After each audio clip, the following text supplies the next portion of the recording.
Boker Tov, shalom à tous et à toutes, Ve'at Hashem. Merci de votre présence, d'être là, fidèle au poste. Baruch Hashem. Alors on va étudier comme tous les jeudis soirs sur la prochaine fête qui est Hanouka maintenant. Alors on va faire le Fouachema pour Moshe ben Rivka, Vanessa, pour Amram ben Liza, Eva bat Esther, Israël Yitzhak ben Fortuné, Laura Alia Esther Chava bat Achaya Daniel, Laurent Sultana bat Rachel, David ben Mesoda Cohen.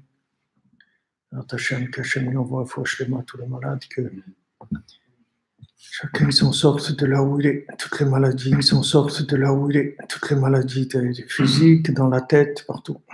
Tout s'arrange pour chacun, chacune. Alors la semaine dernière, on avait fait mercredi soir, la semaine dernière ou le jeudi soir, on avait parlé du principe des Meoré Esh, c'est-à-dire on avait parlé du principe de la lumière qui éclaire et la lumière qui brûle.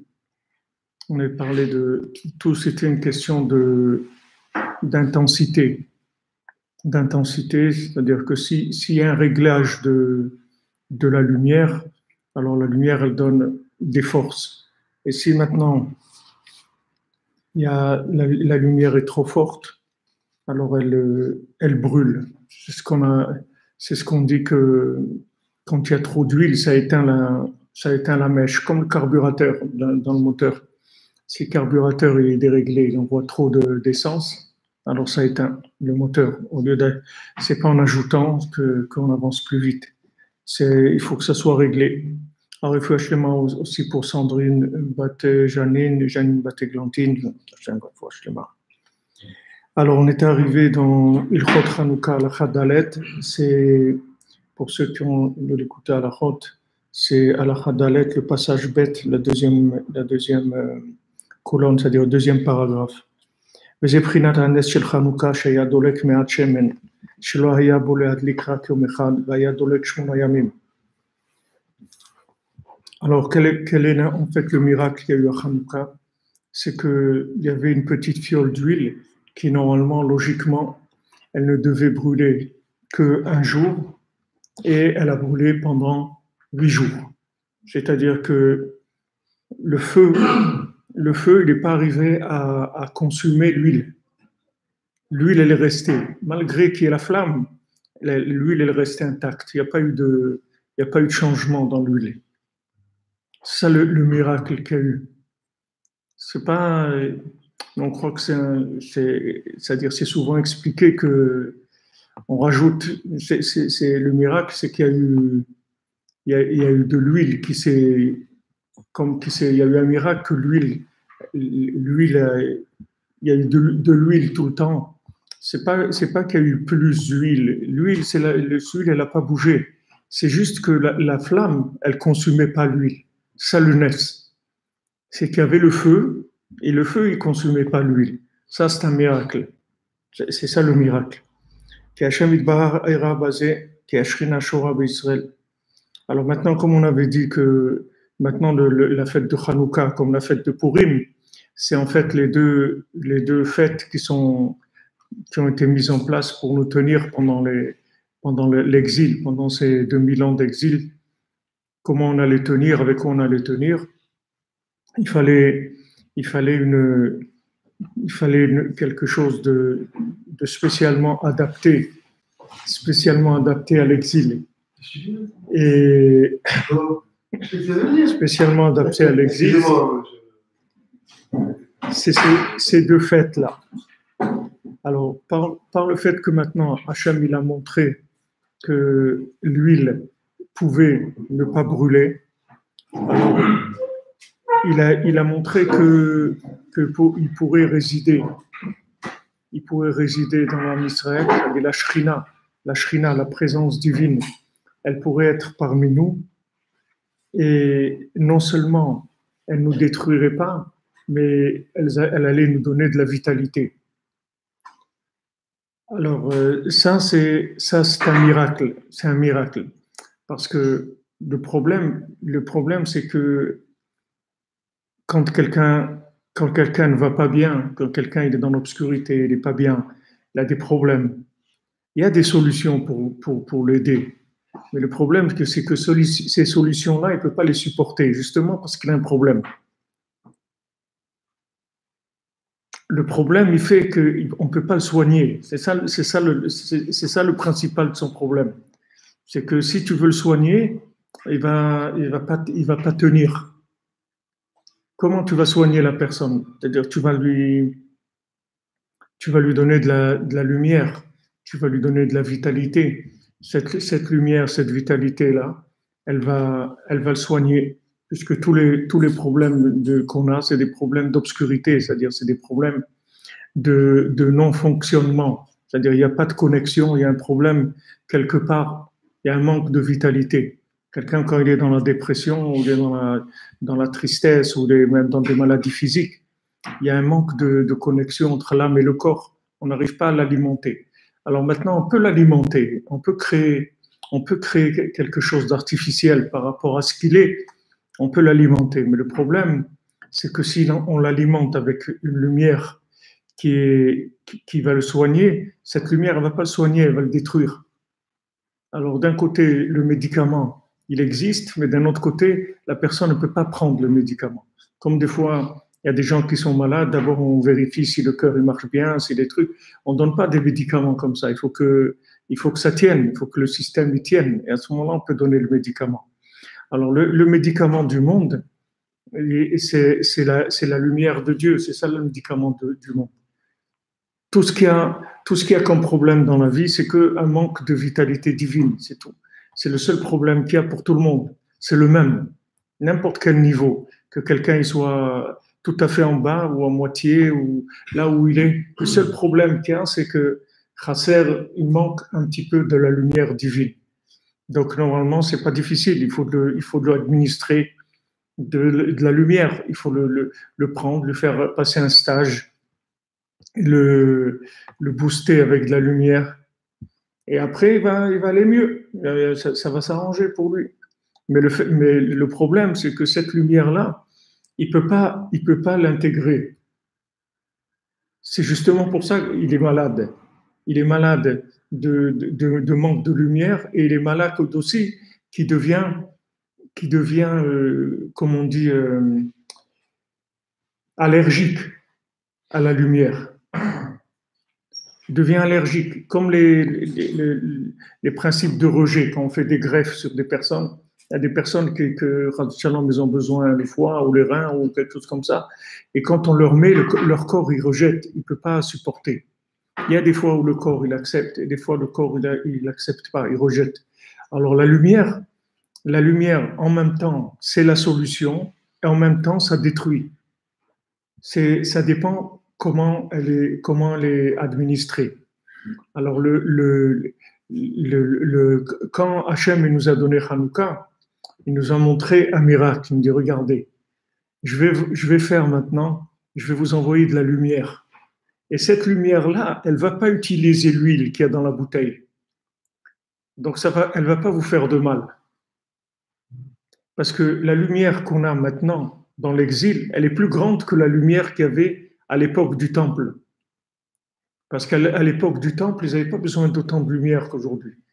Parce qu'à l'époque du temple, il y avait la présence divine dans sa maison. Donc c'est quelque chose qui est une lumière qui est déjà filtrée, adaptée. Aujourd'hui, chacun il est là où il est dans le monde, il a besoin de lumière là où il est. Et la lumière, elle est beaucoup plus forte que ce qu'elle était avant. Alors maintenant, Hachem il nous a fait ce miracle pour nous dire, regardez, je vais venir de manière encore plus forte qu'avant, puisque à Hanouka, on allume normalement la Choniukia, ça s'allume en bas, ça s'allume un petit peu plus haut que le sol. La Hanouka, on allume dans les fenêtres et tout, parce qu'on habite dans des immeubles.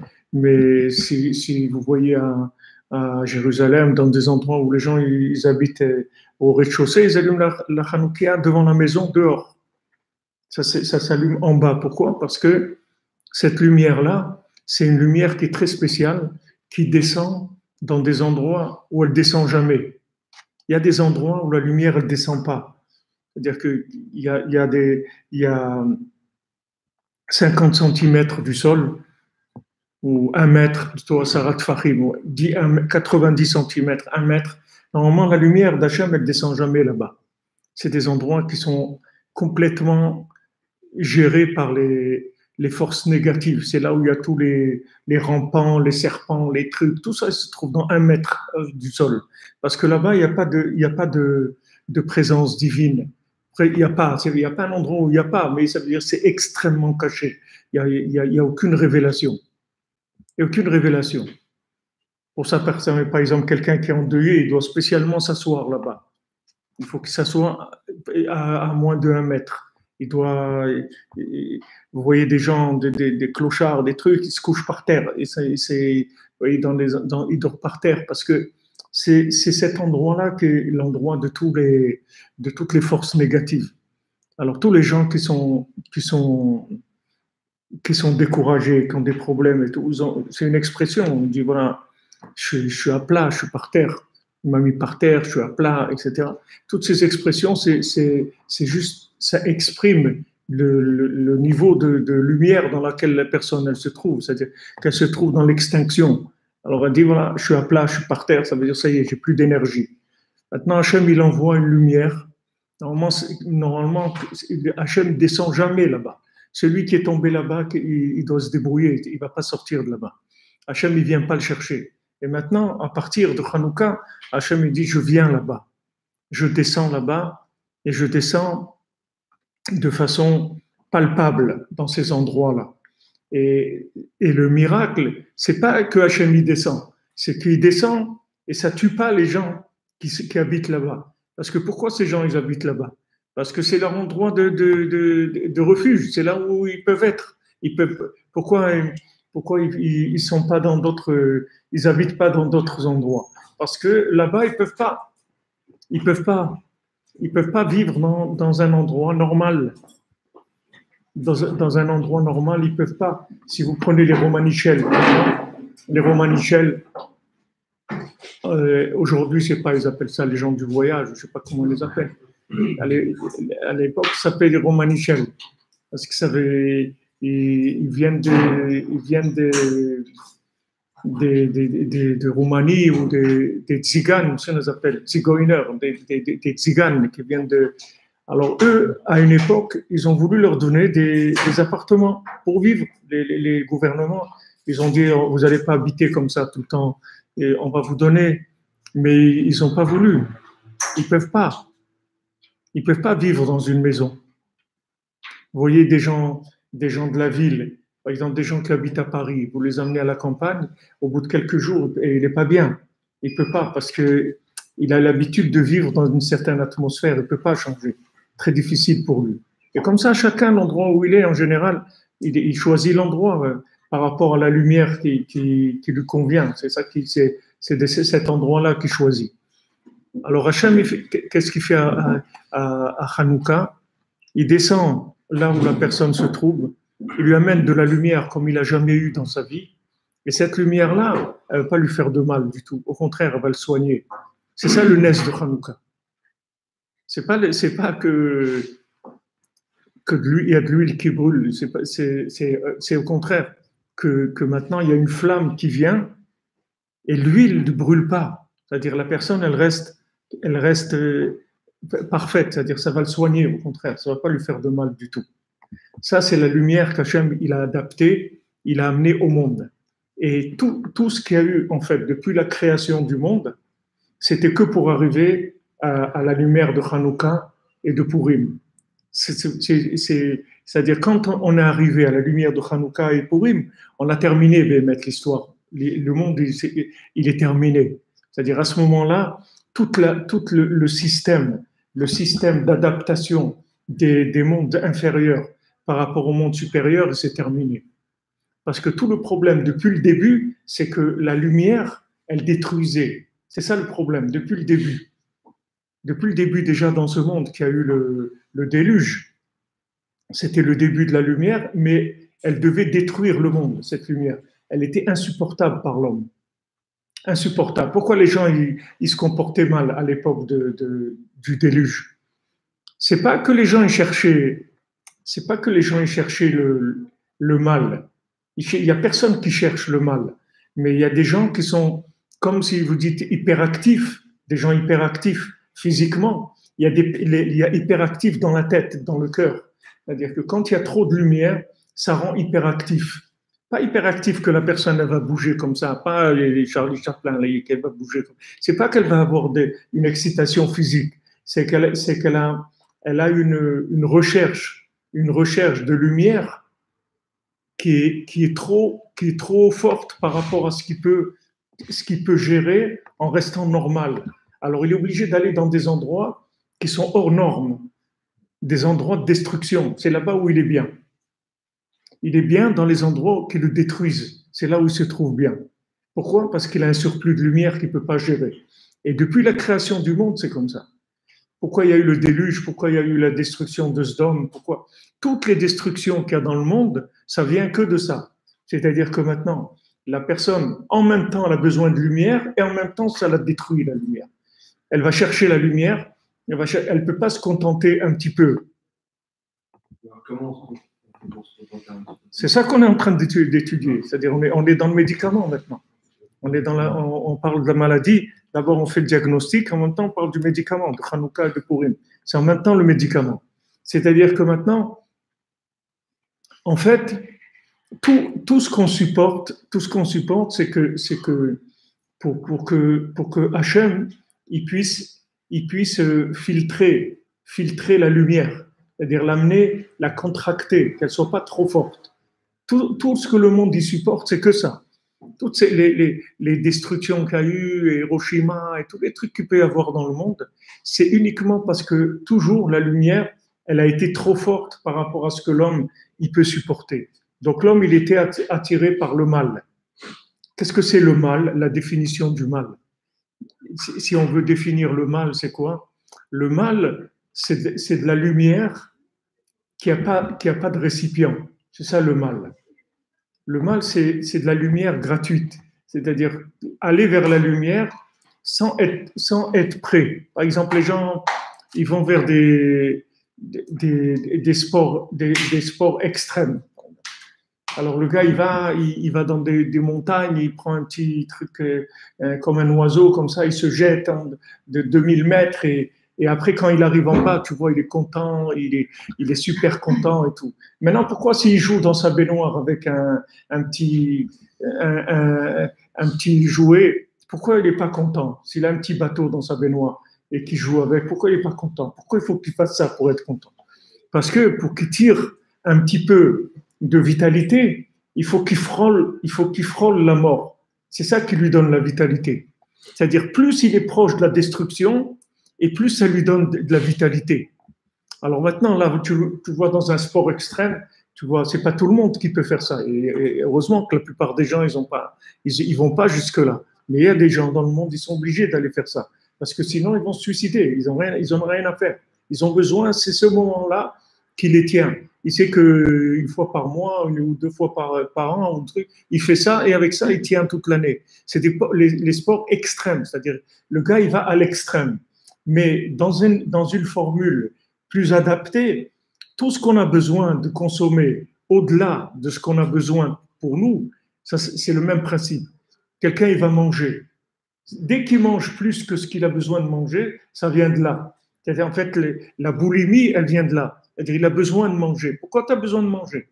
Le manger, c'est pour se nourrir. Pourquoi tu as besoin de manger plus que ce que ton corps il a besoin? Parce qu'il y a un manque de lumière.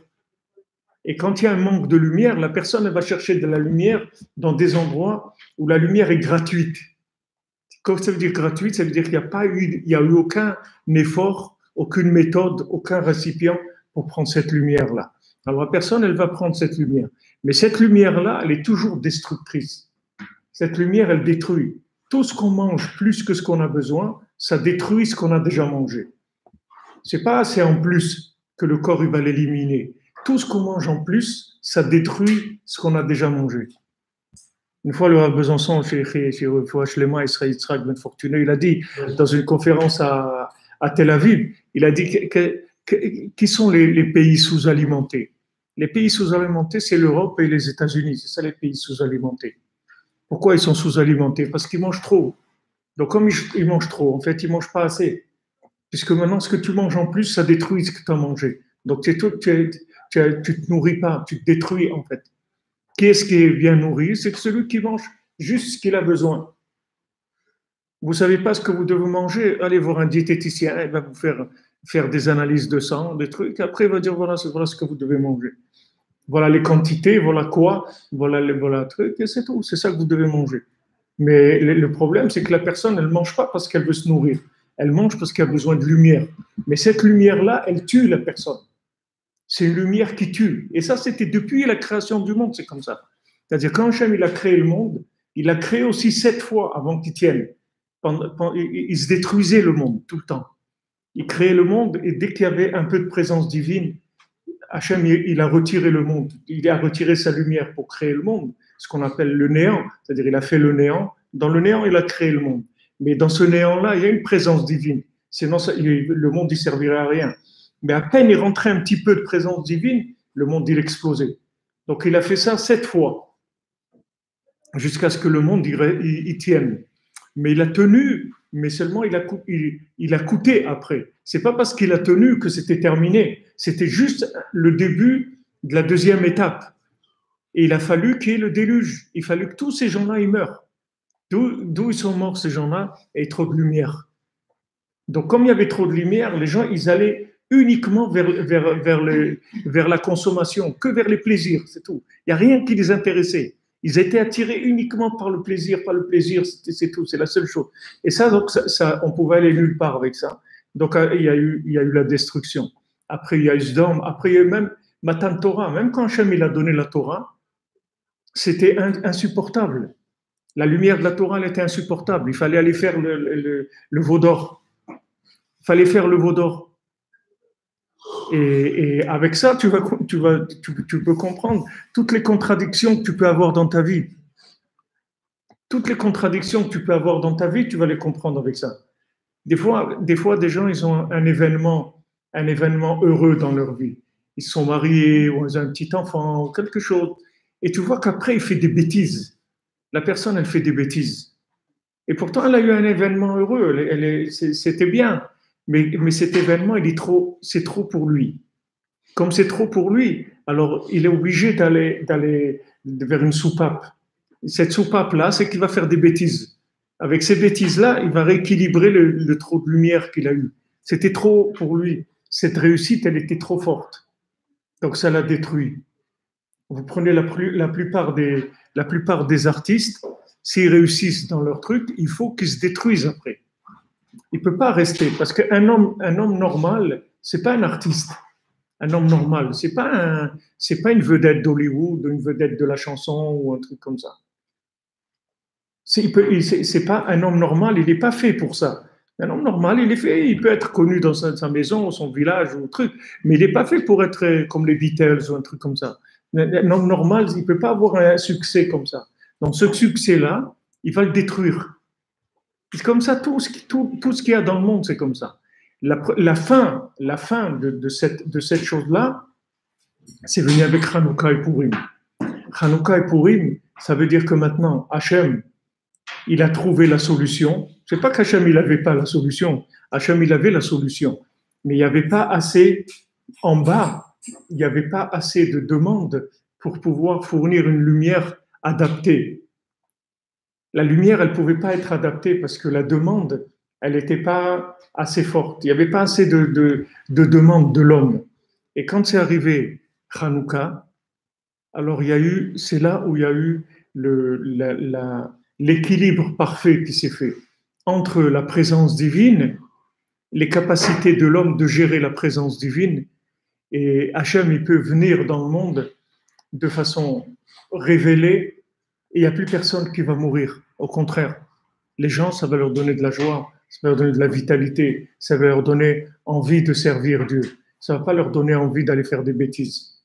Donc ça, c'est Ça, c'est quand on arrivait à Hanouka et Purim, on arrivait à la révélation d'Hachem dans les mondes inférieurs de façon parfaite.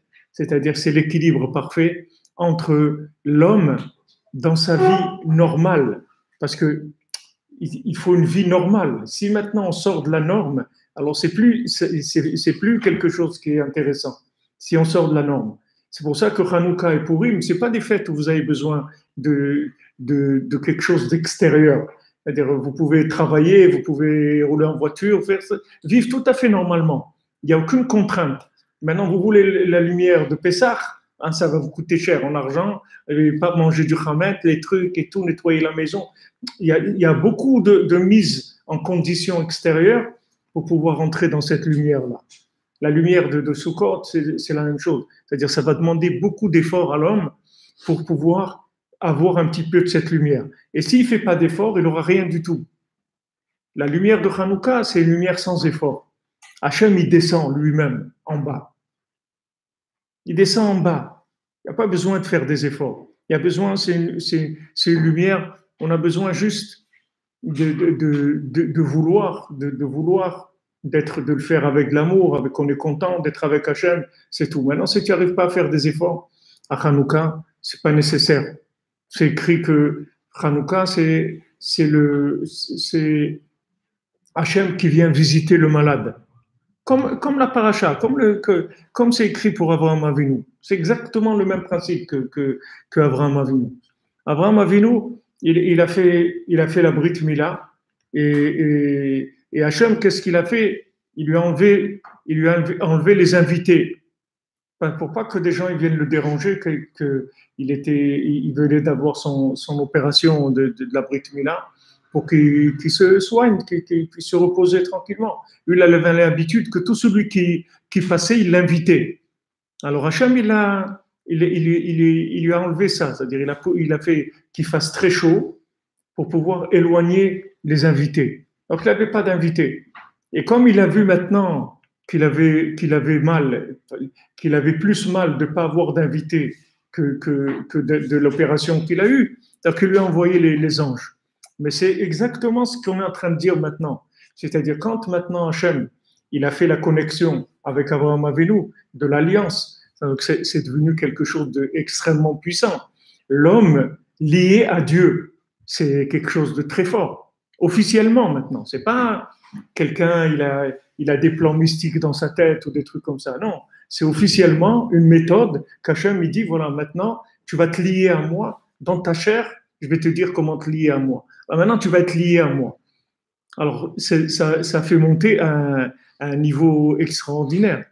Donc maintenant, les invités, c'est les invités qu'il avait l'habitude de chercher Abraham Avinu. En fait, qu'est-ce qu'il cherchait? Il cherchait de la lumière.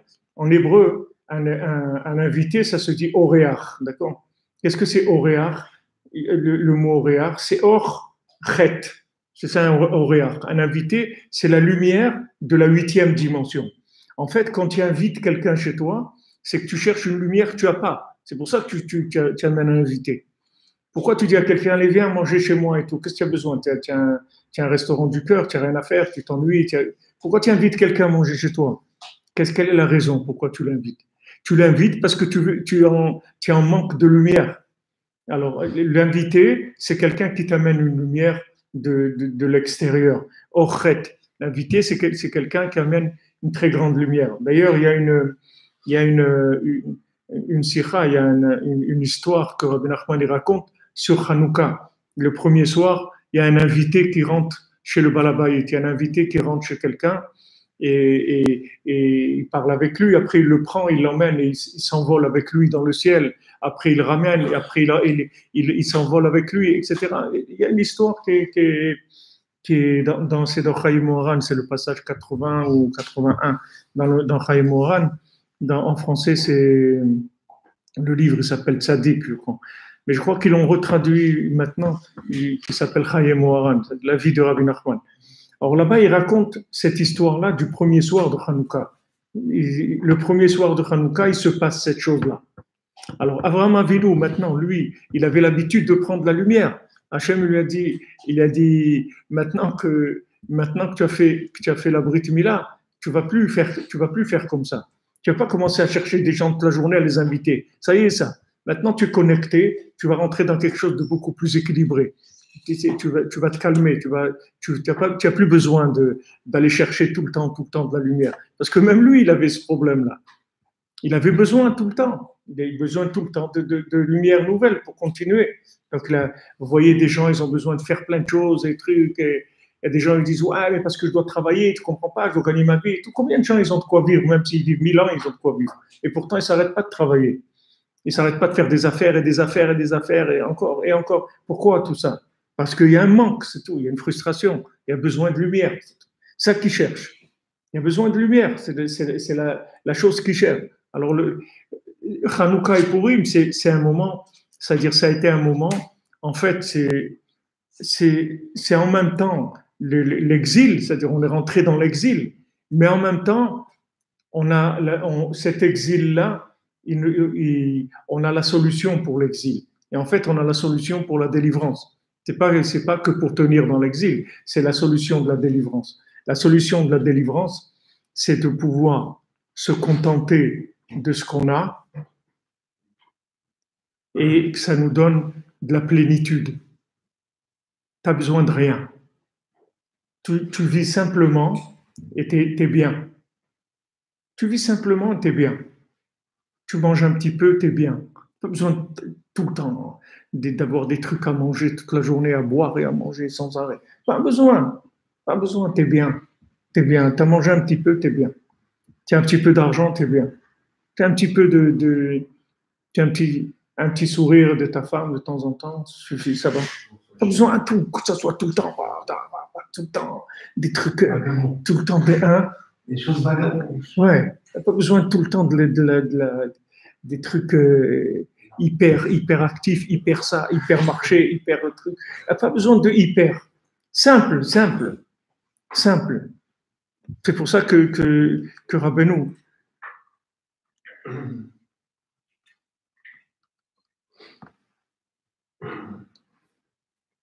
après, je vais essayer de vous répondre pour ça quand il y a des problèmes psychologiques. Les problèmes psychologiques, ils viennent de ça. Ils viennent que le cerveau a explosé avec la lumière. Ça, les problèmes psychologiques, c'est quand il y a eu trop de lumière. On va essayer, on va voir si ça vient dans ce qu'on est en train d'étudier. Alors, maintenant, il y a une recherche de consommation exagérée, de lumière exagérée. Tout ça, ça vient du fait que la personne, elle n'a pas de sérénité, elle n'a pas de paix intérieure. Elle n'a pas de paix intérieure, donc elle va chercher tout le temps des lumières très très fortes pour s'alimenter, avec des lumières très très fortes. Hachem, tu dis, regarde, Hanouka, c'est une petite lumière, petite bougie. Tu restes chez toi à la maison, pas besoin de sortir, pas besoin d'aller quelque part pour la lumière, d'aller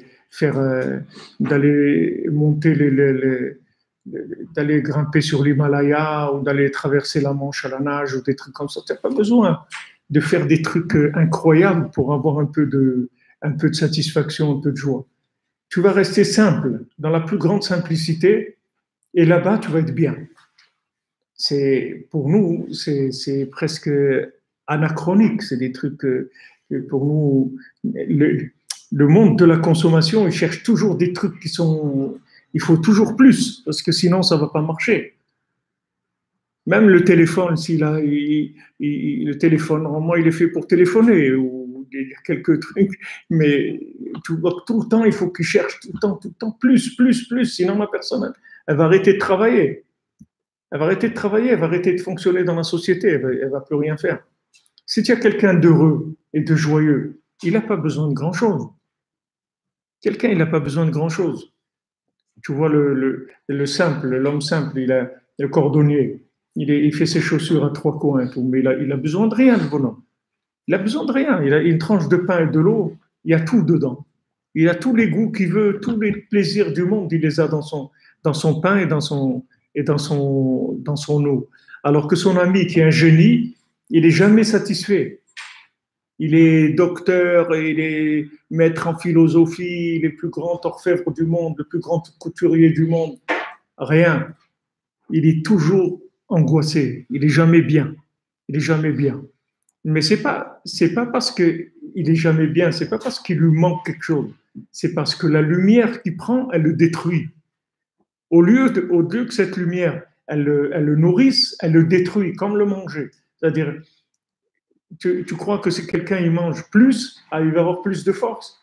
Pas du tout. Dès qu'il dépasse la quantité, ça commence la destruction. Au contraire, si tu manges Hein? trop, plus tu manges, plus tu es fatigué après. Oui, parce que ça te détruit le manger. Le manger, c'est pas quelque chose que plus tu en mets, plus tu te sens bien. Il faut que tu manges ce que tu as besoin, c'est tout. Dès que tu dépasses ce que tu as besoin, ça devient de la destruction. Maintenant, tout ce qu'il y a dans le monde, c'est comme ça. L'argent, le succès, toutes ces choses-là, tu vois si tu regardes dans Google, tu vas être étonné de voir le nombre d'artistes qui sont morts avant l'âge de 30 ans, 22 ans, 24 ans, 28 ans, 26 ans. C'est impressionnant, c'est impressionnant. Pourtant, tu te dis, mais attends, c'est des gens, comme on dit, ils avaient tout. C'est-à-dire tout ce que les gens ils cherchent, ils l'avaient. Ils avaient de l'argent, des trucs, l'avion privé, des trucs, tout ce que tu veux. Pourquoi ils meurent à 24 ans, 26 ans, 28 ans? Parce qu'il a trop tiré, c'est tout. Il a pris plus de lumière que ce qu'un homme normal il prend. Donc, toi, tu le vois, vous savez, des fois, comme les ampoules, à un moment, elle se met à éclairer très fort. Et quand en général, quand elle se met à éclairer très fort, après, elle est terminée. C'est juste avant, pour vous annoncer qu'elle va s'éteindre, elle fait un dernier flash plus fort que d'habitude, et après elle est brûlée, l'ampoule. Ben, les artistes, c'est comme ça. C'est des grands consommateurs de lumière, et cette lumière-là, elle les tue.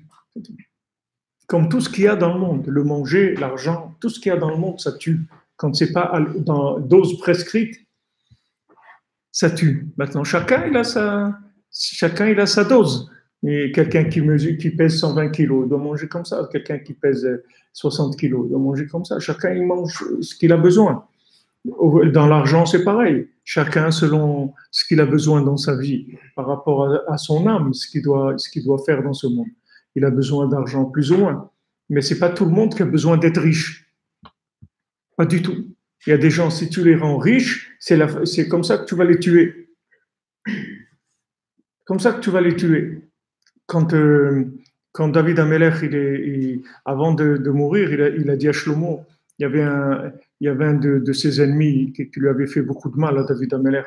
Alors, David Amelech, il a dit à Shlomo, il a dit, et celui-là, sache quoi faire avec lui déjà pour pas qu'il termine sa vie dans le bonheur. Il lui a dit, David Amelech, pour pas qu'il termine bien sa vie. Alors, qu'est-ce qu'il a fait, Shlomo? À ce monsieur-là, il lui a construit un palais à Jérusalem. Un palais. Il lui a offert un palais. Il a dit, voilà, je t'offre un palais. Il a dit, mais pourquoi et tout? Il dit, non, voilà, tiens, un palais, il est à toi, je te le fais cadeau. Mais si tu sors de Jérusalem, je te tue. Mais je te donne un palais. Et si tu sors de Jérusalem, tu tues. Mais Shlomo, comme c'était un homme qui était chacham, qui était un homme très intelligent. Donc il savait que dès qu'il lui a dit ça, l'autre, la seule chose qu'il avait en tête, c'est de sortir de Jérusalem, c'est tout. Tout le palais, tout ça, ça valait plus rien du tout.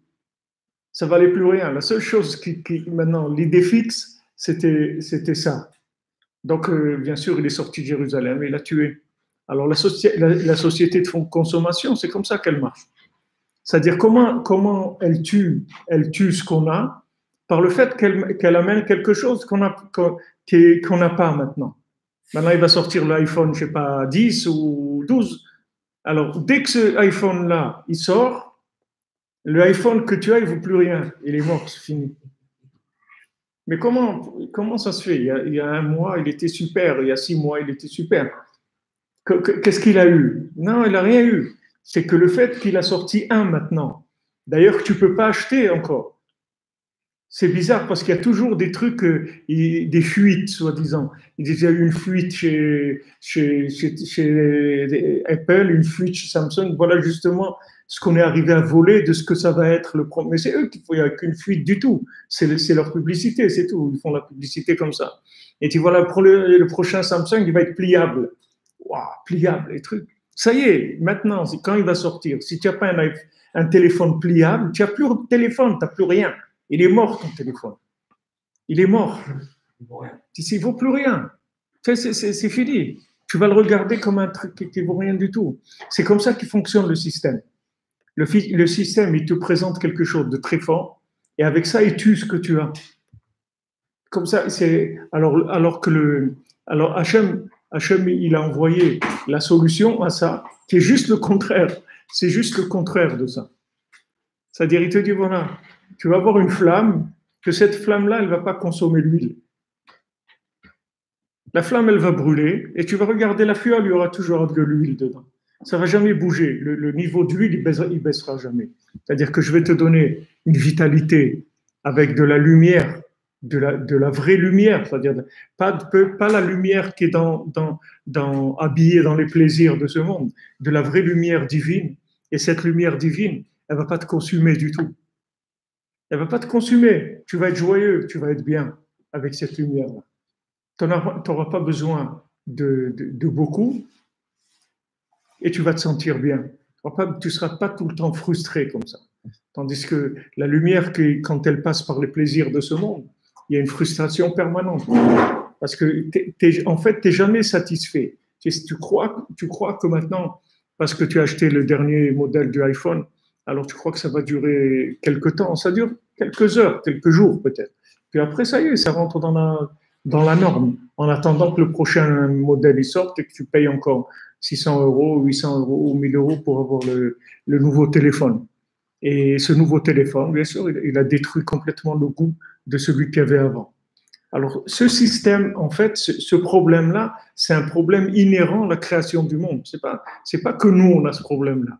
La création du monde, elle a été faite avec ce problème-là. Et depuis, Hachem, il a attendu sans arrêt qu'il y ait des gens qui soient capables de recevoir cette lumière-là. Quand est-ce que ça s'est fait? À Hanouka. À Hanouka, ça y est, c'est la paix entre les mondes supérieurs et les mondes inférieurs. C'est-à-dire que la lumière vient de façon dosée, donc elle nourrit l'homme, et l'homme, il n'a pas besoin d'excès de lumière, parce qu'il est rassasié avec le peu de lumière qu'il reçoit. C'est une lumière qui le rassasie, il n'a pas besoin de faire des folies, il est bien dans son élément. Maintenant, si vous voyez le monde, vers quoi il va vers le contraire de ça complètement. C'est-à-dire qu'ils détruisent les cellules familiales, d'avoir des enfants. Même les gens qui veulent avoir des enfants, ils ont des enfants, pas en se mariant comme ça, il y a des associations comme ça, qui sont faites de procréation, que les gens ils vont là-bas. Ils procréent, ils font des contrats, que voilà, et chacun il a le droit à l'enfant en temps et temps, comme ça, ils font des contrats. Et voilà, ils font des enfants, mais pas qu'ils soient à la maison avec eux, qu'ils vivent en famille et tout. Toutes ces notions, elles sont détruites complètement. Elles sont détruites avec quoi? Elles sont détruites avec la lumière. C'est-à-dire que plus les gens ils vont chercher de la lumière, plus ils vont détruire les équilibres du monde, l'équilibre du monde. Baruch Hashem, Akadosh Baruch Hu, il a envoyé Hanouka, Purim, il a envoyé des tzadikim comme Rabbi Nachman, qui sont arrivés à adapter la lumière au niveau des gens. Même que les gens les plus détruits du monde, ils peuvent avoir accès à la lumière, et cette lumière, elle va leur être bénéfique. Elle ne va pas leur faire du mal. Au contraire, elle va leur permettre de progresser. Alors, quand les gens ils disent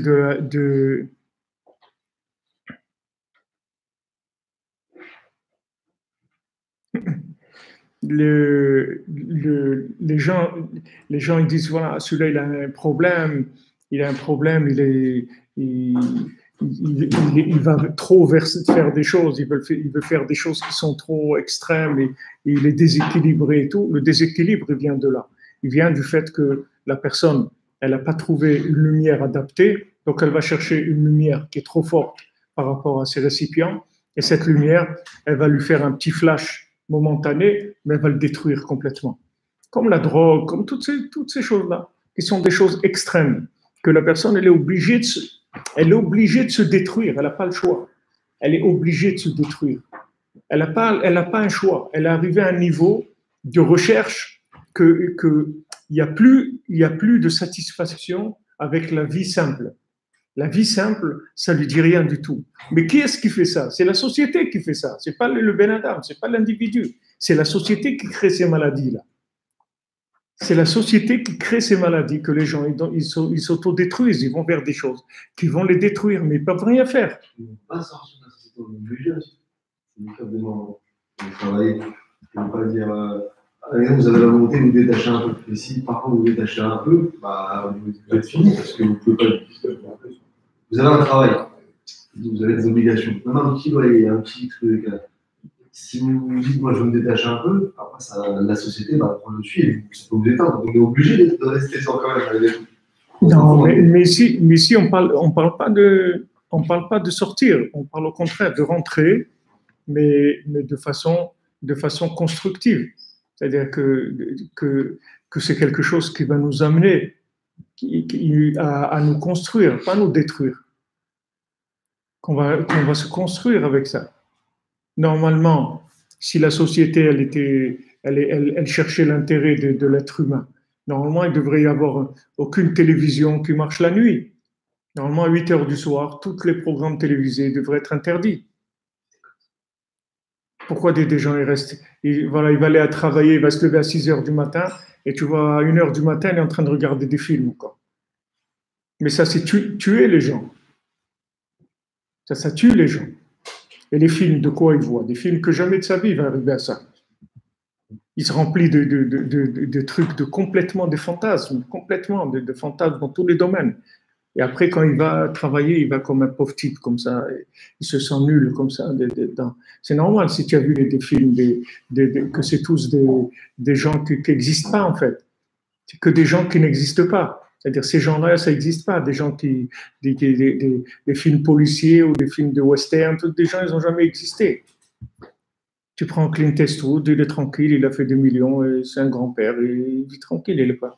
Mais tout ce que tu l'as vu dans les films, c'est pas lui, c'est que il s'est pas tiré, avec elle. Peut-être qu'il a jamais, il peut même pas tirer sur un éléphant à 2 mètres. Tout ça, c'est du mensonge.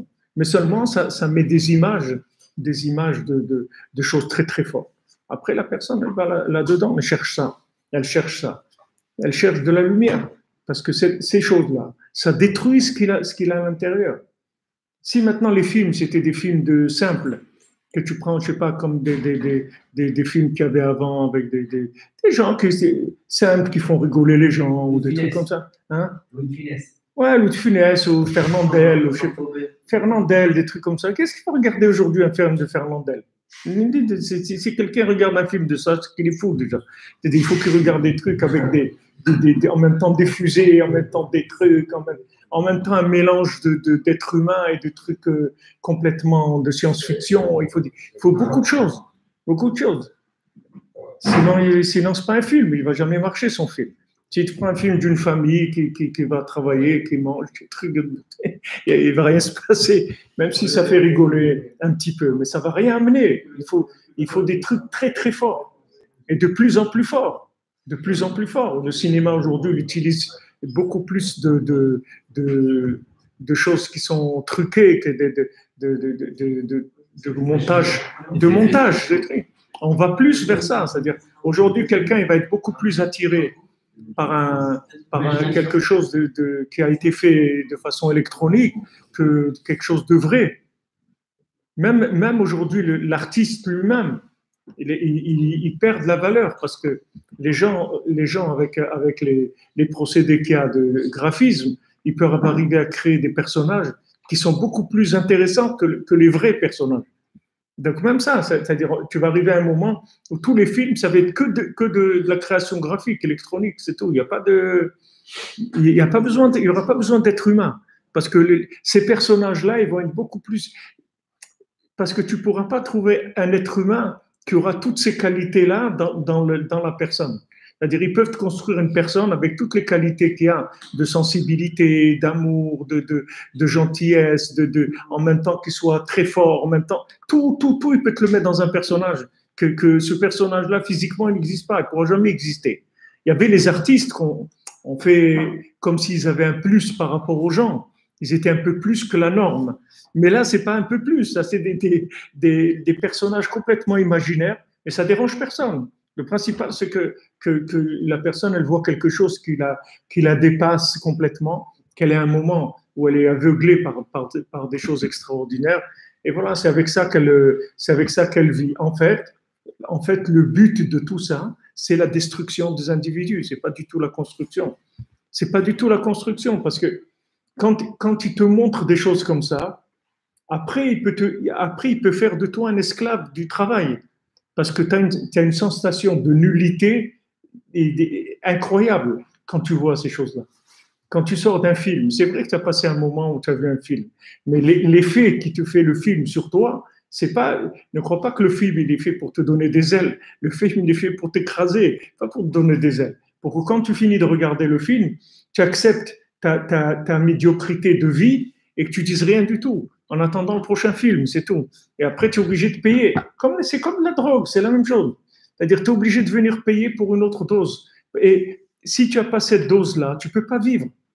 Tu ne peux pas vivre. La vie, elle ne t'intéresse pas. Alors, les gens ils disent plutôt de se suicider, trucs. Alors, il vaut mieux que la personne elle prenne ça. C'est une mort, mais lente.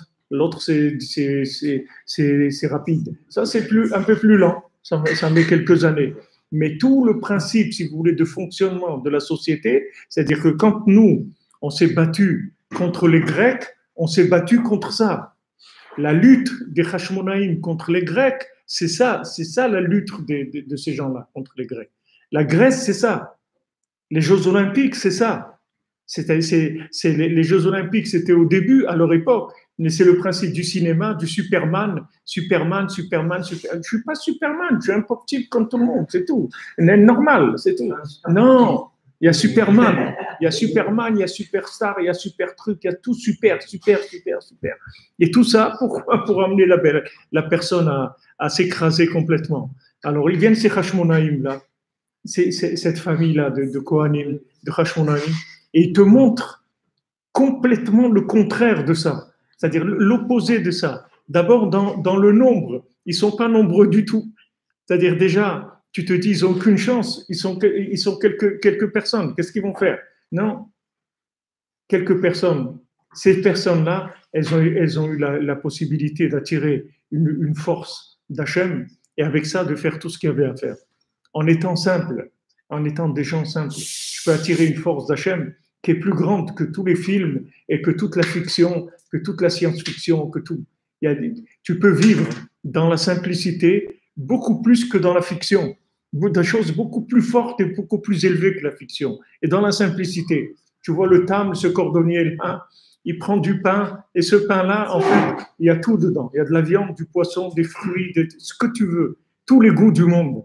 Il a de l'eau, il y a tous les goûts du monde. Ça peut être du coca, ça peut être du whisky, ça peut être de la nisette, ce qu'il veut. Ce qu'il veut boire, il l'a dans l'eau. C'est-à-dire, dans la chose simple, c'est là où il y a la vie. Et ça nous est caché par la société. Parce que si tu trouves ça, tu vas plus fonctionner comme la société elle veut que tu fonctionnes. Tu vas simplifier ta vie. Et si tu simplifies ta vie, il y a beaucoup de riches qui pourront plus être riches.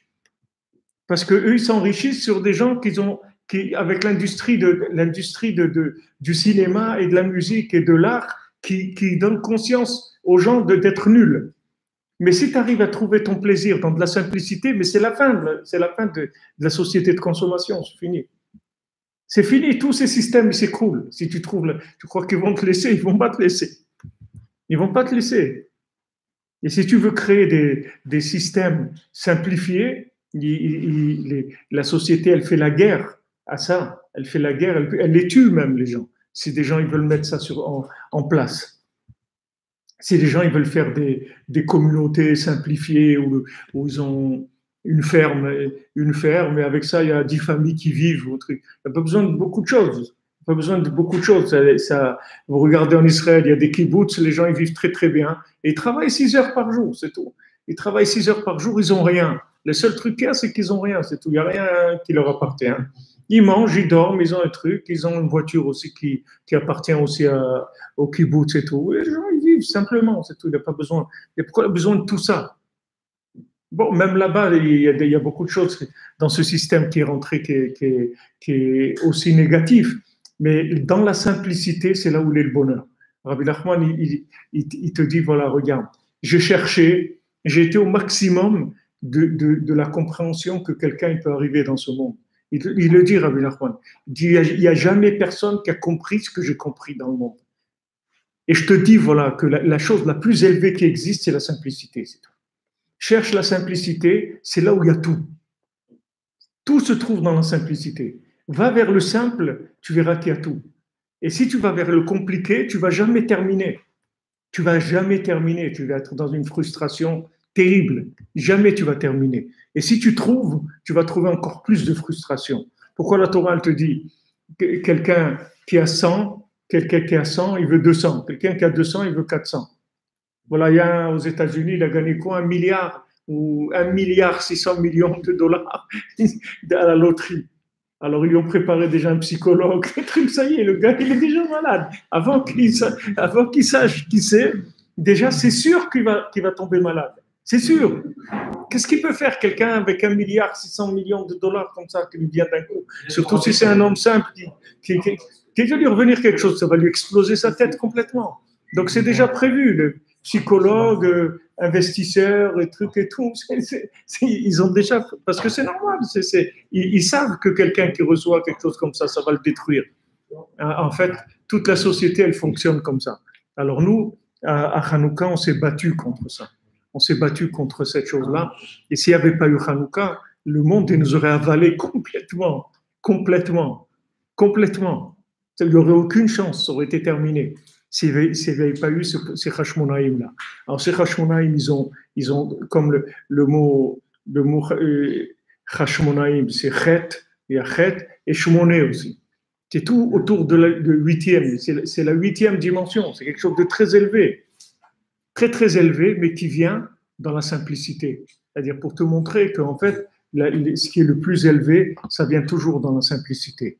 C'est dans la simplicité que tu trouveras les meilleurs plaisirs du monde. Les plus grands plaisirs du monde sont dans la simplicité. Et ça, le monde, il va te le cacher. Il va te faire croire que non. Au contraire, c'est si tu as un jeu électronique et trucs. C'est pas vrai. Nous, quand on a été enfant, il n'y en avait pas des jouets. Nous, ça n'existait pas les jouets. C'est nous qui fabriquions nos jouets. Il n'y avait pas de jouets.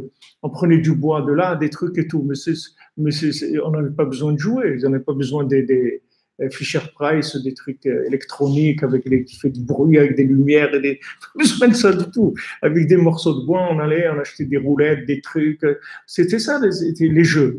C'est pas quelque chose. Il nous manquait rien du tout. On n'a jamais eu besoin de jeux électroniques. C'était très bien comme ça. En fait, les gens, ils ont enlevé, la société, elle a enlevé la simplicité du monde. Elle l'a remplacé par de la complication, que ça, c'est le trop de lumière, c'est-à-dire fournir aux gens beaucoup, beaucoup de lumière, en fait, pour les amener à la destruction. La destruction, ça va être... Les éblouir. Oui, éblouir les gens, mais si tu veux, c'est éblouir, mais ce qui est cruel là-dedans, c'est que la personne, elle croit qu'elle va arriver à quelque chose. C'est ça qui est cruel. Tu vois. C'est une cruauté terrible. Parce que le jeune qui commence et tout, il croit qu'il va arriver à quelque chose avec ce système-là. Il croit qu'il va arriver et qu'un jour il va être heureux, qu'il va arriver au bonheur, il va arriver à quelque chose, à des sensations extraordinaires et tout. Et rien du tout. C'est de la destruction. Chaque jour, c'est de l'autodestruction. Chaque jour, c'est de la destruction. Plus. Maintenant, cette destruction, elle est des fois chez des gens qui sont sensibles, elle amène au suicide. Mais chez des gens qui sont moins sensibles, elle amène à l'esclavage, c'est tout. C'est-à-dire que tu lui enlèves tout enthousiasme, toute idéologie, comment on dit ça, dans la vie, il a plus il a plus envie de réussir. Voilà, ambition. Tu lui enlèves toute ambition, tout. C'est fini. Il n'a plus d'ambition, il n'a plus rien du tout. Tu lui as détruit parce que tu l'as aveuglé avec trop de lumière. Tu lui as envoyé tellement de lumière que cette lumière-là, il est bien conscient que jamais il va y arriver dans sa vie. Donc maintenant, tu l'écrases complètement, alors que c'est faux. Hein? Il perd foi en lui. Ouais. Il n'a plus confiance en lui, il ne croit plus qu'il peut arriver à quelque chose. Il dit, allez, il dit si j'arrive à trouver une petite place où je gagne 2000 € par mois, je suis tranquille, j'ai ma truc. Et tout ça y est, j'ai pas. Ne croyez pas que la simplicité, c'est de la médiocrité. La simplicité, c'est la chose la plus haute qui existe. C'est pas quelque chose. Ne croyez pas que quelqu'un qui vit dans la simplicité, il vit dans la nullité. Ça, c'est l'image de la simplicité qui est montrée par les cinéastes, par les gens qui veulent vous embrouiller. Mais celui qui a goûté à la simplicité, il jette tout. Il jette tout. Il reste que là-dedans. Il veut plus rien. Il veut plus rien. Quand tu goûtes à ça, tu veux plus rien. Il n'y a plus rien qui t'intéresse. Sur Interview aussi, une chose qui a vraiment été créée pour ruiner, on va dire, l'imaginaire et les ambitions des gens, ça a été c'est l'école. Les quoi? C'est l'école, en fait. Oui. Il nous faut croire que c'est pour. Tout à fait. Ouais, ça, c'est une bonne question. Par exemple, si moi j'ai des enfants, Ça dégrade le moral. si j'ai des enfants, comment tu peux dire n'écoute pas ce que tu dis à l'école, c'est difficile. Moi, je suis même pour dire ça, mais tu peux pas. On va te prendre pour un fou. Non, tu peux pas dire que tu n'écoutes pas ce qu'ils disent à l'école. C'est pas les écoles, dans les écoles privées, hein. On nous a habitués à la société, C'est dans les écoles privées. Après, tu as l'élève qui vient avec le pistolet, là, comme une semaine, un truc. L'élève, il arrive avec un revolver sur le professeur. Voilà où ça amène les gens. Nous, quand on voyait un professeur, quand on était petit, c'était quelqu'un qu'on admirait, qu'on respectait.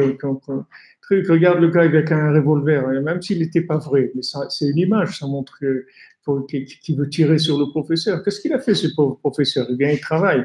Mais non, il représente quelque chose. Au fond de lui, l'élève, il sent que c'est une arnaque totale, mais il ne peut même pas le monter à son cerveau. Sinon il devient fou, le bonhomme. Mais à l'intérieur de lui-même, il sent qu'au lieu de lui apprendre comment on grandit, on lui apprend comment s'atrophier, se rester dans la médiocrité. Ça lui fait peur. Ça lui fait peur à l'intérieur. Ça le révolte même. Maintenant, l'école, elle est faite comme ça. Mais à la maison, c'est à la maison qu'il faut simplifier. À la maison, il faut simplifier. Il faut faire attention de ne pas rentrer dans la folie du monde, c'est tout. Il faut que la maison, ce soit un havre de simplicité. Il faut qu'il y ait de la simplicité, des choses simples à la maison. Déjà des plantes, déjà un peu des plantes à la maison, quelque chose de vivant, normal, pas une plante en plastique. Pas une plante en plastique. Mais ça, c'est un. Des fruits en plastique. Ouais, des fruits en plastique. Et des gens avec la chirurgie plastique. Les gens avec la chirurgie plastique, le gars, sa tête, c'est pas sa tête, il a mis du plastique sur la tête, il a fait une tête en plastique, avec des fleurs en plastique, des fruits en plastique, des assiettes en plastique, du manger en plastique, des trucs, il n'y a plus rien. Ils enlèvent tout. Il faut lutter contre ça. Par exemple, uniquement de manger à la maison avec du manger qui est préparé par la maman dans une vaisselle normale, ça c'est déjà quelque chose d'extraordinaire. Ça s'appelle lutter contre la société. Tu prépares à manger, tu commandes pas la pizza et les trucs décongelés, tu fais du manger même simple. Ça n'a pas besoin d'être compliqué, tu n'as pas besoin de faire un ragoût, de je sais pas quoi, qui prend 3 heures. Même une salade simple avec des œufs, mais c'est préparé par une maman, par quelqu'un de vivant, qui t'aime, avec il y a un lien. Mais ça, c'est extraordinaire, de manger de sa maman. C'est extraordinaire. Moi, mes enfants, même ils sont grands, ils mariés et tout, et ils viennent à la maison manger le manger de leur maman de temps en temps, parce que c'est quelque chose qui dans leur vie, c'est tellement important. Ça a été tellement important. Quand mes enfants, ils ont commencé à aller dans les chivot, alors ils finissaient tard le soir. Ils rentraient tard, donc nous, en général, on dormait. La plupart du temps, ma femme, elle les attendait, mais en général, on dormait, c'était très tard. Mais j'ai dit à ma femme, il faut toujours que l'enfant, quand il rentre, il trouve son assiette qui est mise, le manger qui est prêt, et une boisson qui sente qu'on l'attend, que c'est pas, et il va dans le frigidaire chercher quoi manger, ou il sort du congélateur un truc qu'il met dans le micro-ondes. Il n'y a plus de vie, il n'y a plus rien. Toi, tu crois que c'est de la facilité, mais c'est pas de la facilité, c'est de la destruction. C'est de la destruction, parce que tout ça, la fin de tout ça, c'est de détruire l'être humain, de le rendre un rampant. Un rampant. Pourquoi tous ces rampants, ils habitent à 1 mètre sous le sol? Le serpent, il était debout avant qu'il fasse fauter Adam Arishon. Il avait des jambes, c'était un des plus beaux animaux, le serpent. Hachem lui a coupé les jambes. C'est-à-dire qu'il l'a fait ramper. C'est-à-dire que la société, ce qu'elle veut, c'est amener l'individu à ramper. Il n'y a pas beaucoup, parce que si tu prends du moment où la personne, elle est, disons, la vie active, ça dure combien? 40 ans à peu près de vie active. C'est ces 40 ans-là, c'est tout. Avant, il n'est pas dedans, et après, il est sorti. Il y a 40 ans où la personne, elle va être exploitée au maximum de ce qu'on peut l'exploiter. Au maximum. Et après, elle est contente, c'est une petite retraite où elle peut aller un petit peu se promener, truc, alors qu'il y a personne qui peut lui faire sortir l'énergie qui est en lui. Les énergies qu'il y a en lui, les capacités qu'il a en lui, elles sont illimitées. Personne ne va te dire ça. Personne ne va te dire que tu as des capacités illimitées. Si tu n'as pas un maître comme Rabbi Nachman, personne ne t'apprendra ça. Personne. C'est normal, la société, elle ne peut pas. Même si quelqu'un il a réussi, il ne peut pas t'apprendre ça. Parce que ça va aller contre ce qu'il est lui. Même si quelqu'un a réussi, il ne peut pas t'apprendre que toi aussi tu peux réussir à des choses encore beaucoup mieux que lui. Il ne va pas t'apprendre ça. Il ne va pas t'apprendre ça parce que ce n'est pas dans son intérêt. Son intérêt, c'est lui de garder de tenir les choses entre ses mains, de tenir tous les rouages du système. Allumer la bougie de Hanouka, c'est ça. C'est-à-dire que maintenant, on va descendre en bas. C'est-à-dire que c'est pas parce que maintenant c'est pas de la lumière qui s'adresse à des gens qui ont réussi. Ça va descendre en dessous d'1 mètre pour les gens qui sont considérés comme s'ils étaient par terre. Comme Rabbi Nathan il dit que Akitsu veranenu koshorne afar, réveillez-vous et chantez tous les résidents de la poussière. Il dit que Mashiach il va venir avec tous les résidents de la poussière, c'est-à-dire tous ces gens-là qu'on les a considérés comme des gens qui résident dans la poussière. C'est eux qui vont emmener Mashiach. Parce que justement, le fait qu'ils n'ont pas réussi dans les systèmes, c'est ça qui va faire de eux qui vont réussir leur vie. C'est justement parce qu'ils ont échoué dans le système. Au moins qu'ils aient échoué dans le système, ils n'ont pas perdu leur vie. Ils n'ont pas gâché leur vie.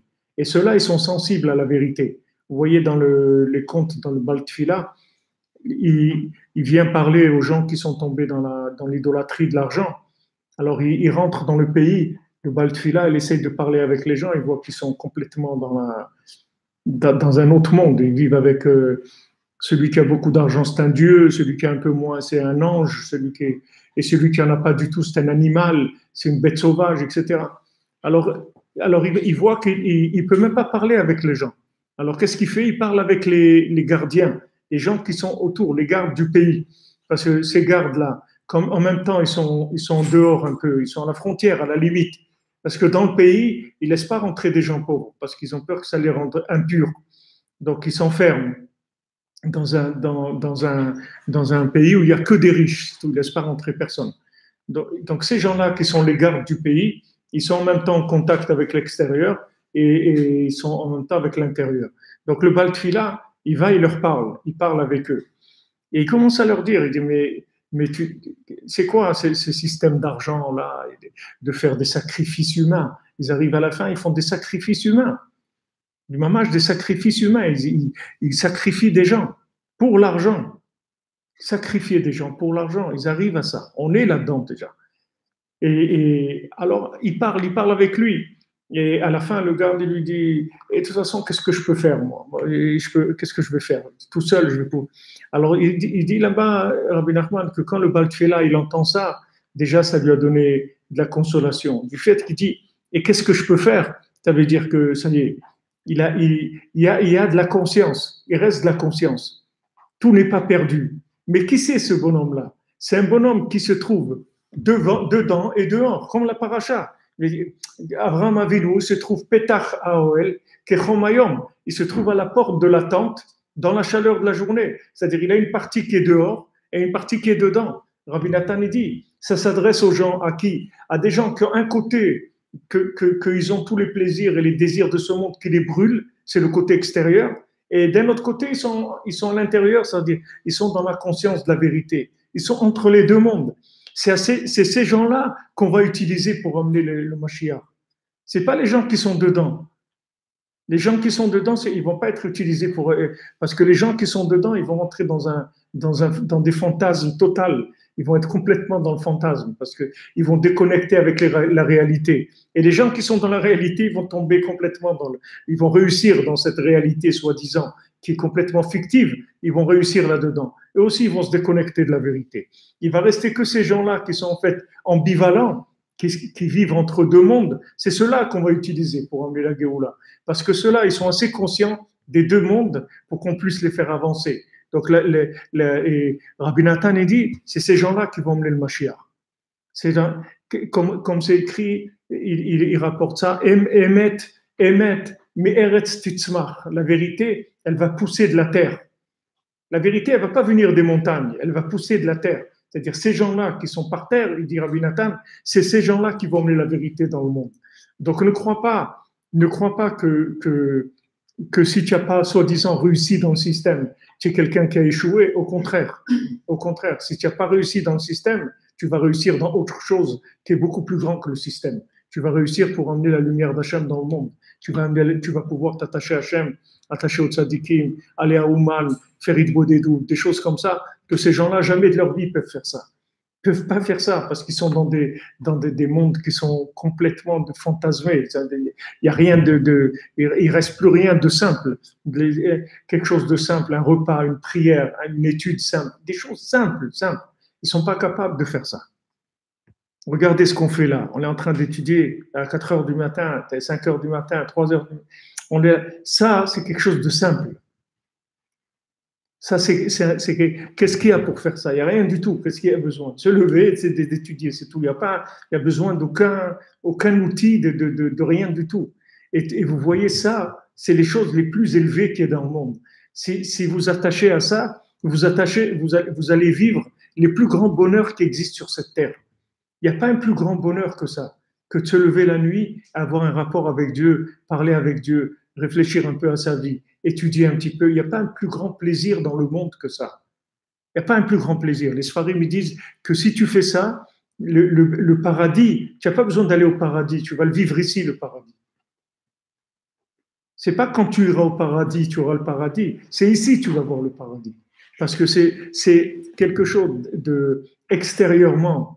Comme on dit, ça ne paye pas de mine, c'est simple. Mais c'est là où il y a toute la lumière du monde, elle se trouve là-dedans.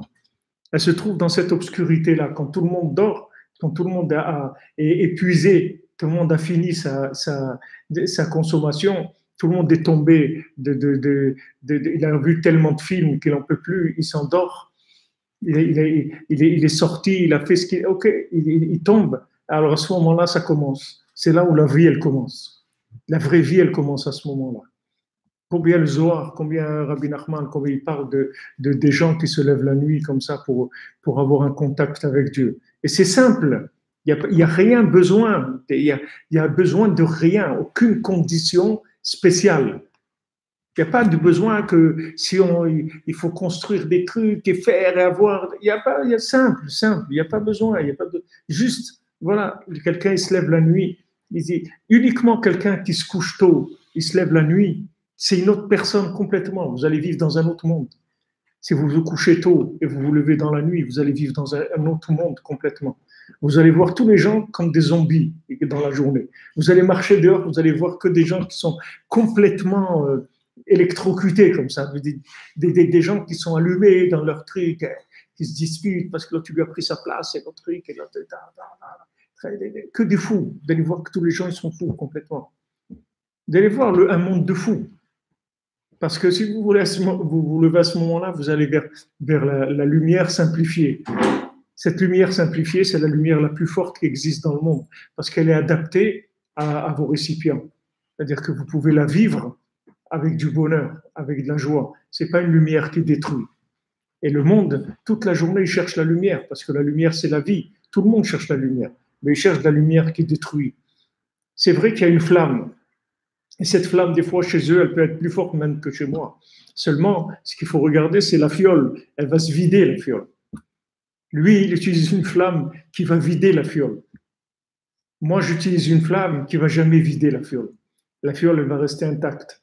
Elle ne va pas se vider du tout. C'est-à-dire qu'il n'y aura aucune destruction. Au contraire, cette lumière, elle sera constructive. Donc, Rabbi Nachman, il donne comme conseil, d'ailleurs, pendant Hanouka, c'est la période la plus propice parce que les nuits, elles sont très, très longues. Alors, c'est facile de se lever la nuit, parce que la nuit, elle fait en général 14 heures ou des fois même 16 heures. Il y a des endroits où la nuit, elle fait 16 heures. À Ouman, par exemple, je ne sais pas, la prière, c'est à 8 heures du matin et à 4 heures du soir, il fait nuit déjà. La journée, elle fait 8 heures et 16 heures de nuit. Alors, quelqu'un, il se couche tôt. Quelqu'un, il se couche tôt. C'est quelle heure tôt? Hein? Tôt, ça veut dire 8-9 heures du soir. Et le soir, il se réveille à quelle heure? Hein?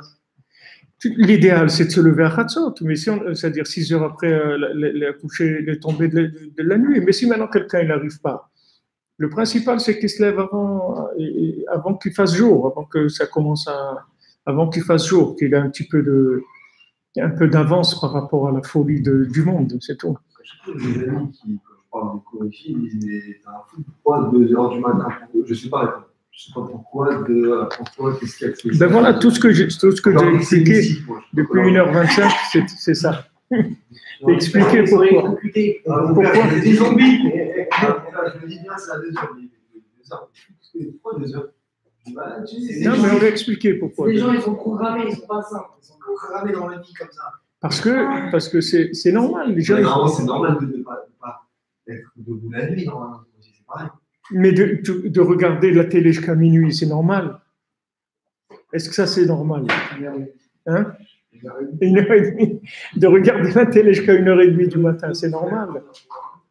Et qui te remplit la tête avec des bêtises et des trucs qui vont te rendre fou, malheureux. Qui rendent malheureux. Tu vas voir que des gens que jamais tu arriveras à ce qu'ils te montrent. Ça, c'est normal. Ça, c'est la norme des gens. C'est la norme des fous, c'est la norme de l'asile. C'est normal. Quelqu'un il vit dans un asile, tu vas lui dire pourquoi tu veux te coucher tôt. Il va te dire tu es fou. C'est normal. Mais ce qui se passe, c'est qu'il est dans un asile. Il vit dans un asile de fous. Ces gens-là, c'est des fous. Hein? C'est que non seulement ça nous détruit, mais en plus c'est totalement faux. C'est faux. C'est sûr que c'est faux. C'est sûr que c'est faux. Mais le monde entier court vers ça. La personne, elle est bien là. J'ai des plans, elle est bien. Elle n'a pas vu que. Ok, il y a des gens qui sont fous, ils sont bien, ils ont pas.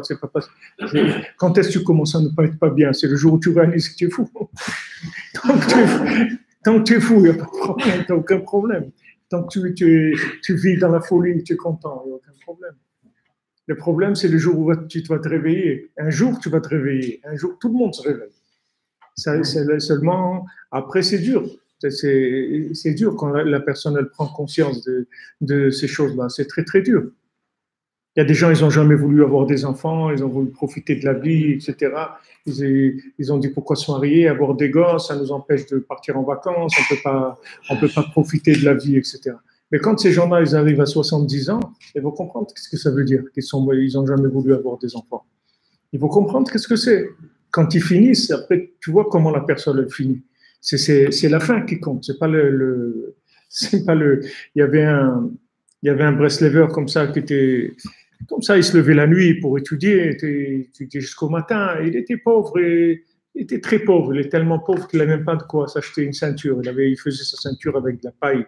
Il tressait de la paille pour se faire. Il était vraiment très pauvre.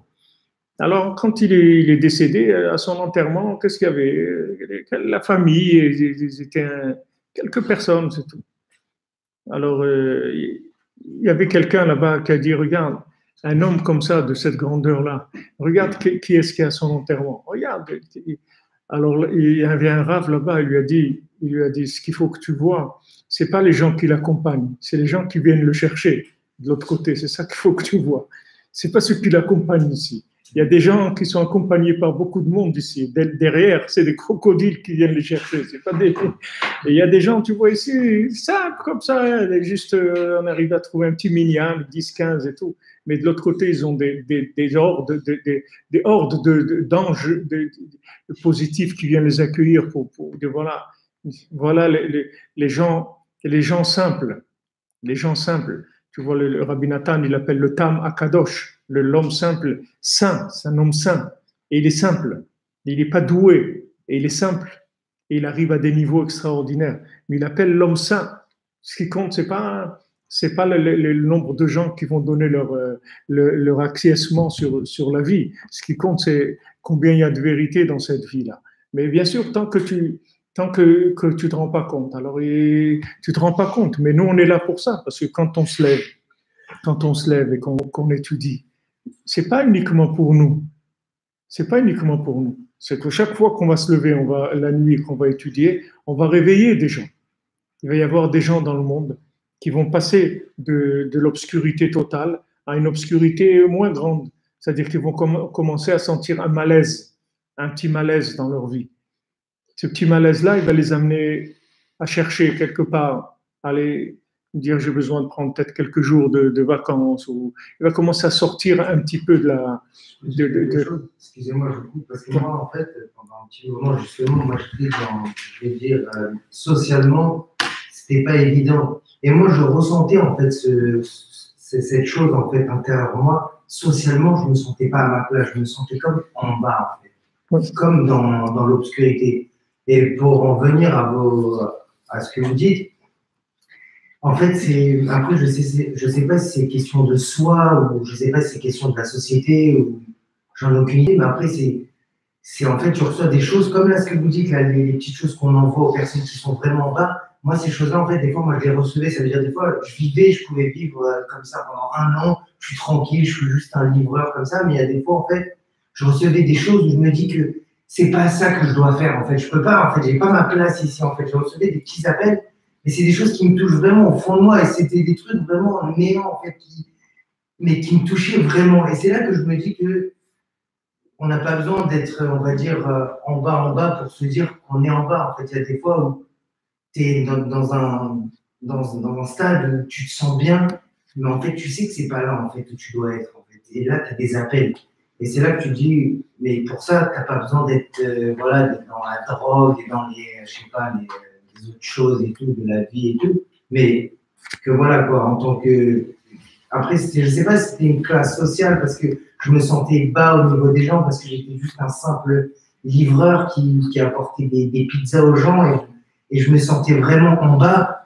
Mais voilà, moi, je ressentais cette chose-là qui m'a dit, je ne peux plus faire ce que je fais. Il faut que je fasse autre chose, même il faut que j'arrête tout, mais là, il faut que je fasse autre chose.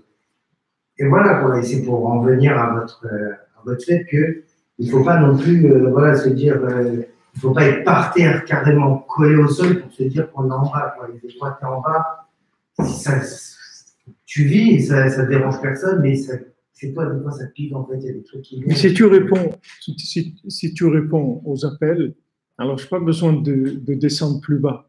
Mais si tu ne réponds pas, ça descend plus bas. Ça descend plus bas. Le malaise, il grandit. Si tu réponds tout de suite, tu fais quelque chose, même tu prends un moment juste pour approfondir un petit peu cet appel-là, le ressentir un peu plus fort, tu vas commencer à monter. Mais si maintenant tu refuses le message, alors il faut que le message il soit plus fort. Pour qu'il soit plus fort, il faut que la personne ne descende plus bas. Parce que si tu veux, il n'y a pas assez d'obscurité pour que tu puisses voir cette lumière-là. C'est-à-dire, il y a encore un peu de lumière. Alors, cette chose-là, elle n'est pas encore évidente. Parce que des fois, la personne, elle a quand même une autre vie et tout. Elle dit, bon, écoute, surtout quand tu parles avec des gens, quand il y a des choses comme ça, il faut surtout parler avec personne de ça. Parce que c'est très dangereux, parce que tu parles avec des gens qui n'ont pas reçu comme ça un appel. Alors ces gens-là, ils vont complètement te détruire. C'est-à-dire, ils vont dire de quoi tu parles, t'es fou, des trucs et tout, allez, arrête tes folies et trucs, et continue à bosser, fais ton truc, et c'est tout. Ils vont complètement enlever ça. C'est-à-dire que tu peux parler qu'avec des gens qui ont la même sensibilité. C'est pas évident de trouver. C'est pas évident de trouver.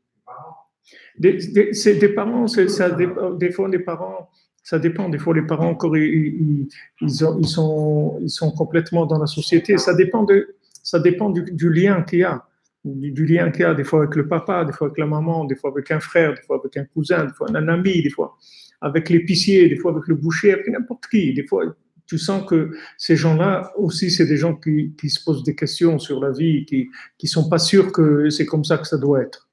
Ces gens-là, tu peux parler avec eux. Mais sinon, on prend pour un fou. C'est tout. Et c'est pas évident parce que quand on prend pour un fou, après tu te poses des questions. Tu dis, attends, le monde entier va dans un sens et où c'est que je suis en train d'aller là? Mais quand tu vois que la vie, comme elle est proposée par la société, elle ne vaut pas la peine d'être vécue, alors bon, ça va, tu te dis, bon, de toute façon, le système, ce qu'il me propose, ça ne m'intéresse pas. Donc, il n'y a rien à regretter. Bon, moi, je vais essayer de vivre autre chose. Puis plutôt d'aller vers de la destruction. Moi, je vais essayer de vivre autre chose. Pourquoi aller vers une destruction? Je préfère essayer de vivre autre chose. Et je commence à chercher. Alors, dès que tu commences à chercher, tu fais des récipients pour la lumière. Dès que tu commences à chercher, dès que tu veux autre chose, comme il dit le Baltfila, l'homme là, il dit, mais moi, qu'est-ce que je peux faire? De toute façon, moi, je ne vais pas aller contre le monde entier, je suis un homme tout seul. Dès qu'il dit ça, ça suffit déjà. Ça y est, le processus, il s'est enclenché. Déjà, c'est le début de la Géoula, c'est le début de la délivrance. De là, ça va commencer.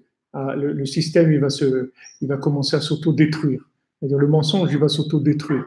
Avec ces gens-là qui sont, ce que tu dis là, c'est ce que je vous ai dit tout à l'heure, ambivalent, c'est-à-dire la personne, elle est dedans, mais elle n'est pas complètement dedans. Elle est dedans, mais elle est dehors aussi. C'est-à-dire, elle n'est pas complètement, même si elle travaille, elle est là et tout, et tu le vois, il travaille, il fait comme tout le monde, mais il n'est pas là. Il y a une partie de lui-même qui n'est pas là du tout. Et cette partie-là, c'est elle qui va gagner à la fin. S'il fait attention, s'il l'honore, s'il lui donne l'honneur qui lui revient, s'il prend le temps de vivre ces choses-là, c'est ça qui va le délivrer. Donc cette partie-là, elle est bonne. Il y a quoi? Cette partie-là, je parlais, elle est bonne. Ouais, c'est ça le bien qu'il y a en lui. Et si maintenant, à la base, pour arriver à cette partie-là, bah, vous ne tombez pas. Mais est-ce que c'est se voiler la face? Comment je peux dire? Est-ce que c'est pas grave de, après, revenir dans le système tout en sachant que vous avez cette partie-là? Ou est-ce que revenir dans le système, c'est pas bon? Ou est-ce que si, c'est bon, tu reviens dans le système tout en connaissant cette partie-là?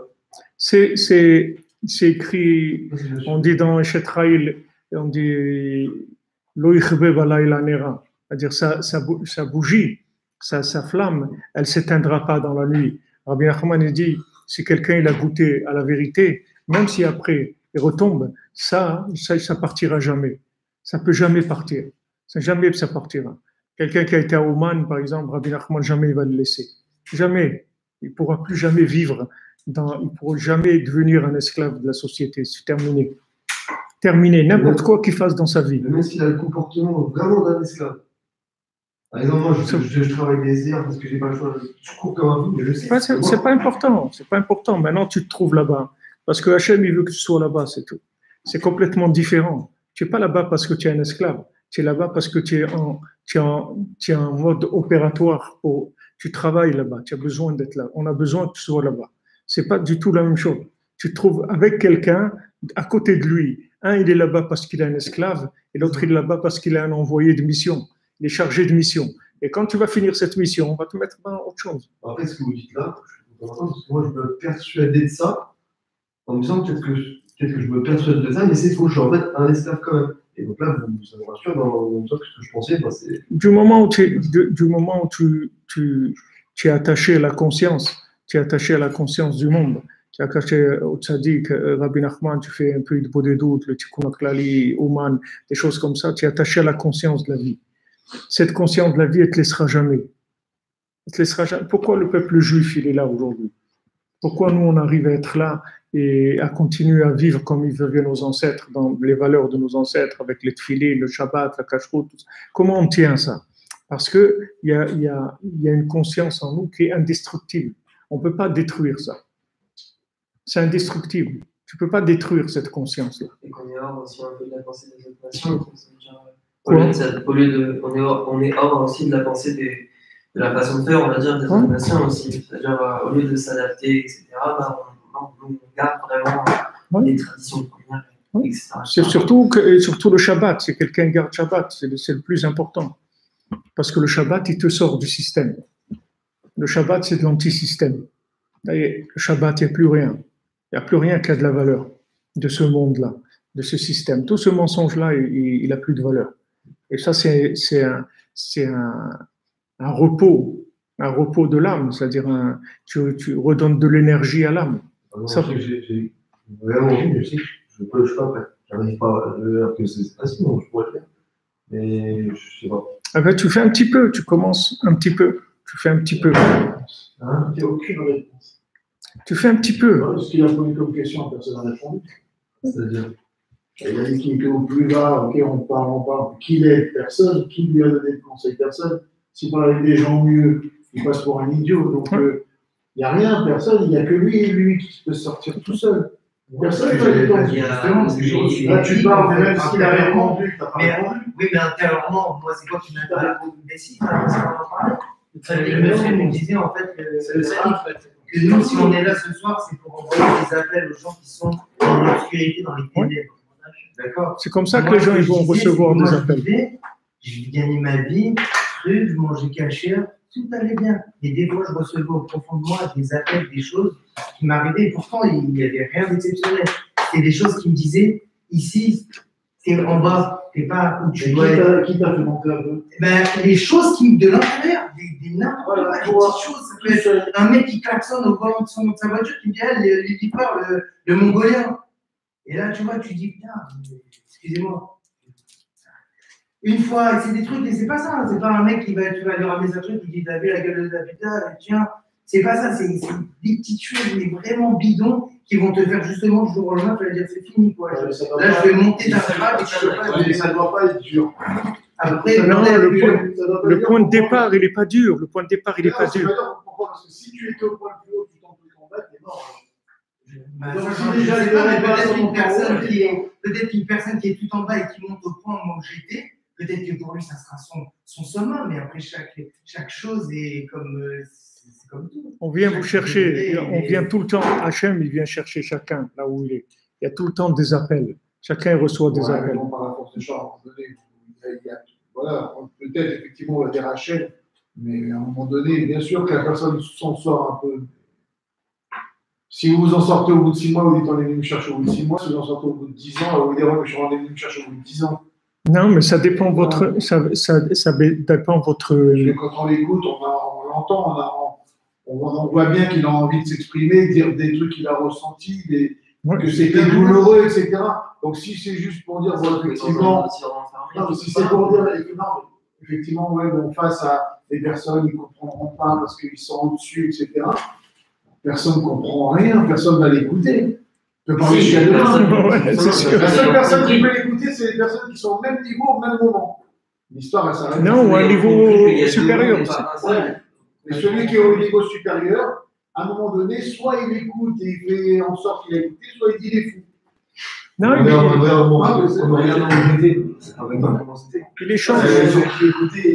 échange. On l'échange. Là, c'est par rapport à son travail.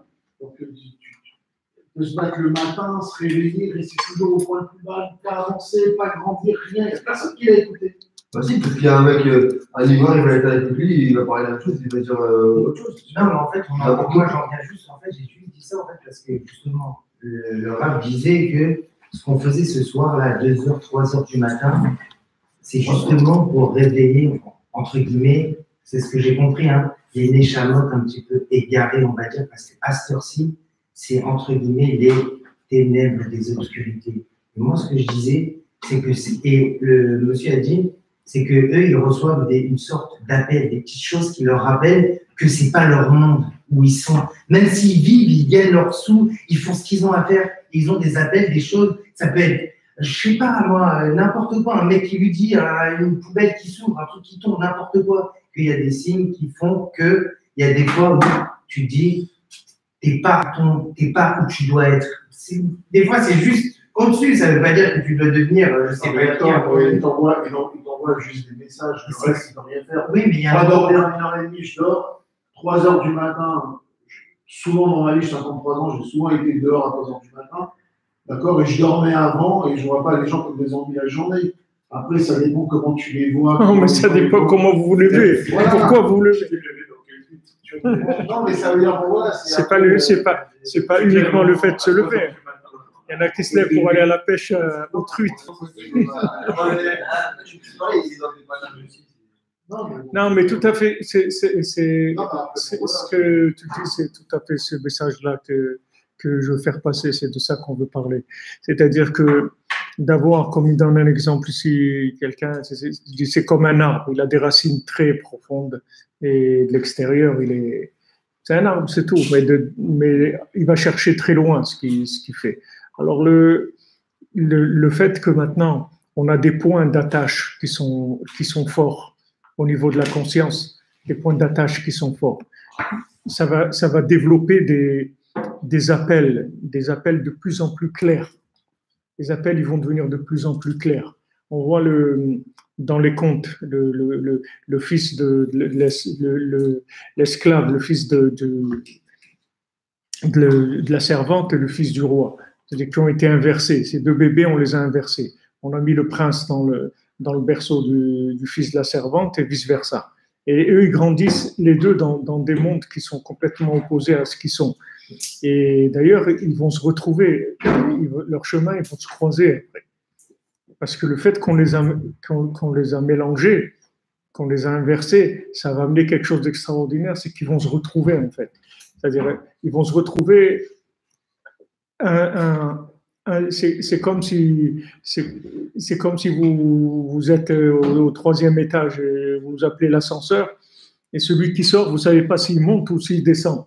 Maintenant, il est au 3e. C'est-à-dire que maintenant, le fils du roi, il est descendu, mais en descendant, il va trouver le fils de la servante que lui monte. Parce que le fils de la servante, il ne peut plus supporter ce mensonge-là qu'il est roi. Et en fait, il est malheureux d'être roi parce que ce n'est pas un roi du tout.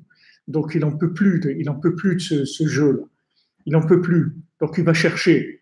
Et le fils du roi, il n'en peut plus d'être traité comme un esclave et un fils de servante. Il n'en peut plus. Alors, il fait des bêtises, il casse des trucs, il n'en peut plus. Et il va chercher. Et les deux, ils se retrouvent. Dans la même forêt, ils se retrouvent tous les deux. Et c'est un moment extraordinaire, c'est-à-dire de voir comment deux individus-là, ils se rencontrent complètement opposés. Et en fait, tu comprends que pourquoi celui-là, il est descendu et l'autre, il est monté, c'est pour qu'ils puissent se retrouver, c'est tout. Parce que si le fils du roi, il était resté à sa place de fils de roi, jamais il aurait rencontré le fils de la servante, il n'aurait jamais aidé à avancer dans sa vie. L'autre serait resté un fils de servante, c'est tout. Et lui, il serait un fils de roi, il n'a aucun rapport avec lui. Mais le fait que maintenant, le fils du roi, il a été inversé, ça lui demande un effort de chercher sa véritable identité. Au moment où il cherche sa véritable identité, il ramasse tous les gens qui étaient perdus et qui ne savaient même pas qu'il y avait quelque chose à chercher dans le monde.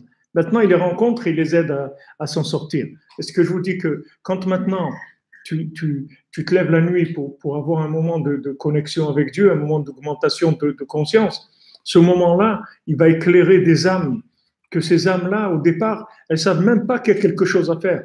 Elles pensent que c'est ça la vie, c'est tout. Il y a pas, voilà, la vie c'est comme ça, on bosse et après on va au café, on va au resto, on va dans une boîte de nuit, on rentre, on regarde la télé, truc, et le lendemain on recommence. Et on a le sport une fois par semaine, les sports de combat, le tennis, la piscine, les trucs, les vacances, les trucs.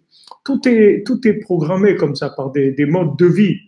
Ce sont des modes de vie qui sont proposés qui sont imposés. D'abord, on prépare les individus et après, on leur impose des modes de vie. Donc maintenant, comment quelqu'un tout seul, il va aller contre tout ça? C'est impensable. Ben, on reçoit des énergies, c'est-à-dire cette lumière de Hanouka, elle descend chez chacun, chaque jour. Hanouka, c'est juste un moment où la chose elle est plus forte, mais la lumière de Hanouka, elle est tous les jours, toute l'année. Il y a ce principe-là qui est en place. Alors maintenant, quand toi, tu réponds présent à un appel, comme il a dit le monsieur, il n'y a que toi qui comprends. Personne ne sait ce qui est en train de se passer. Personne ne sait. J'ai un ami qui est monté en Israël et il est monté subitement, comme ça, d'un coup. Il habitait à Paris, justement pas loin d'ici. Non, c'est pas rue Petit, c'est rue Petit en réalité. Je sais pas où c'est, je me rappelle pas. Mais il était et un jour, il voit une affiche. La France, je l'aime ou je la quitte. Il voit une affiche comme ça. Il voit cette affiche-là, il dit, ça y est, je pars tout de suite. Quelques jours après, il est parti. Cette affiche-là, pour lui, c'était signé Maher. Je ne sais pas ce que c'était signé Maher. M-A-H-E-R. Je ne sais pas qu'est-ce que c'est Maher, si c'était un gros truc. Maher en hébreu, ça veut dire vite. Vite. Alors, il a fait très vite. Et justement, là, c'est la Eloula de Rav Sreber au dessert, la Vachalom. Et je ne sais pas si c'est Shabbat ou... C'est Shabbat. Alors, justement, il avait demandé à Rav Israël, la Vachalom, il était vivant à ce moment-là, et à cette époque-là, il lui a dit, Rav Israël, et je veux monter en Israël et tout, et qu'est-ce que je fais? Il lui a dit, tu prends le billet, c'est tout, tu prends le billet. Donc, il a pris les billets d'avion pour lui et sa famille, il est parti, c'est tout. Tout de suite. Mais ça y est, le message était clair.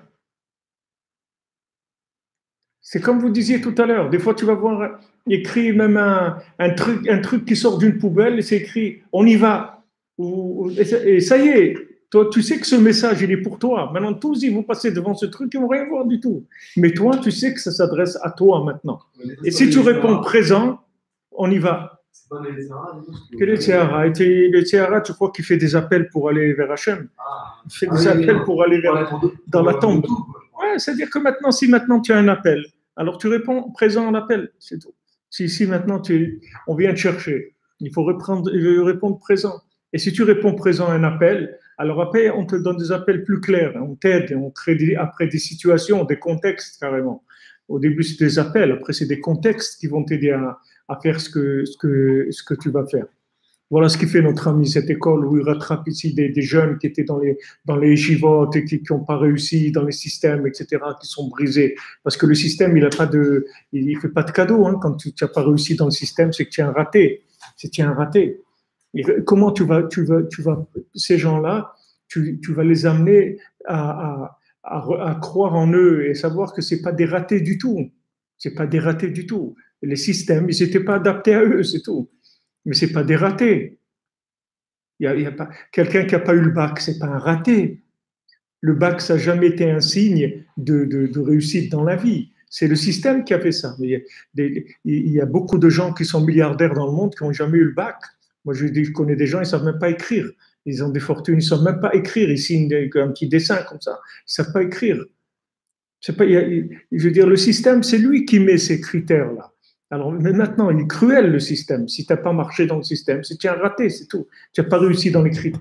Alors, vas-y. Mais ça, il faut une inspiration pour faire une école comme ça, dire, allez, je veux des trucs et tout. C'est pas, je veux dire, c'est pas le système, il veut pas ça. Il veut pas la réhabilitation des gens. Il veut pas réhabiliter les gens. D'ailleurs, la plupart des gens qui font de la prison, tout ça, c'est toujours les mêmes. C'est-à-dire qu'ils sortent, ils retournent après. C'est pas, la prison, elle n'aide pas du tout les gens à ne plus être ce qu'ils ont été. Si c'était les prisons, elles étaient valables, ça serait des centres de réhabilitation. C'est-à-dire que le gars, il sort, il n'a plus envie de faire ça, ça ne l'intéresse plus. Du tout, parce qu'il a changé, il a pris conscience d'autre chose. Mais les prisons, c'est pas fait pour ça. En général, les gens en prison, ils apprennent même des trucs qu'ils ne savaient même pas que ça existait. Ils trouvent des copains là-bas, après ils sortent, ils font des hold-up ensemble. Alors qu'après, avant ils étaient 2, maintenant ils sont 5. Ils connaissent plus dans En général, ils retournent. Pourquoi les policiers, quand ils enquêtent, d'abord ils regardent tous les gens qui ont des casiers, des trucs et tout, c'est là-bas qu'ils cherchent. Ils ne vont pas chercher dans la rue des gens.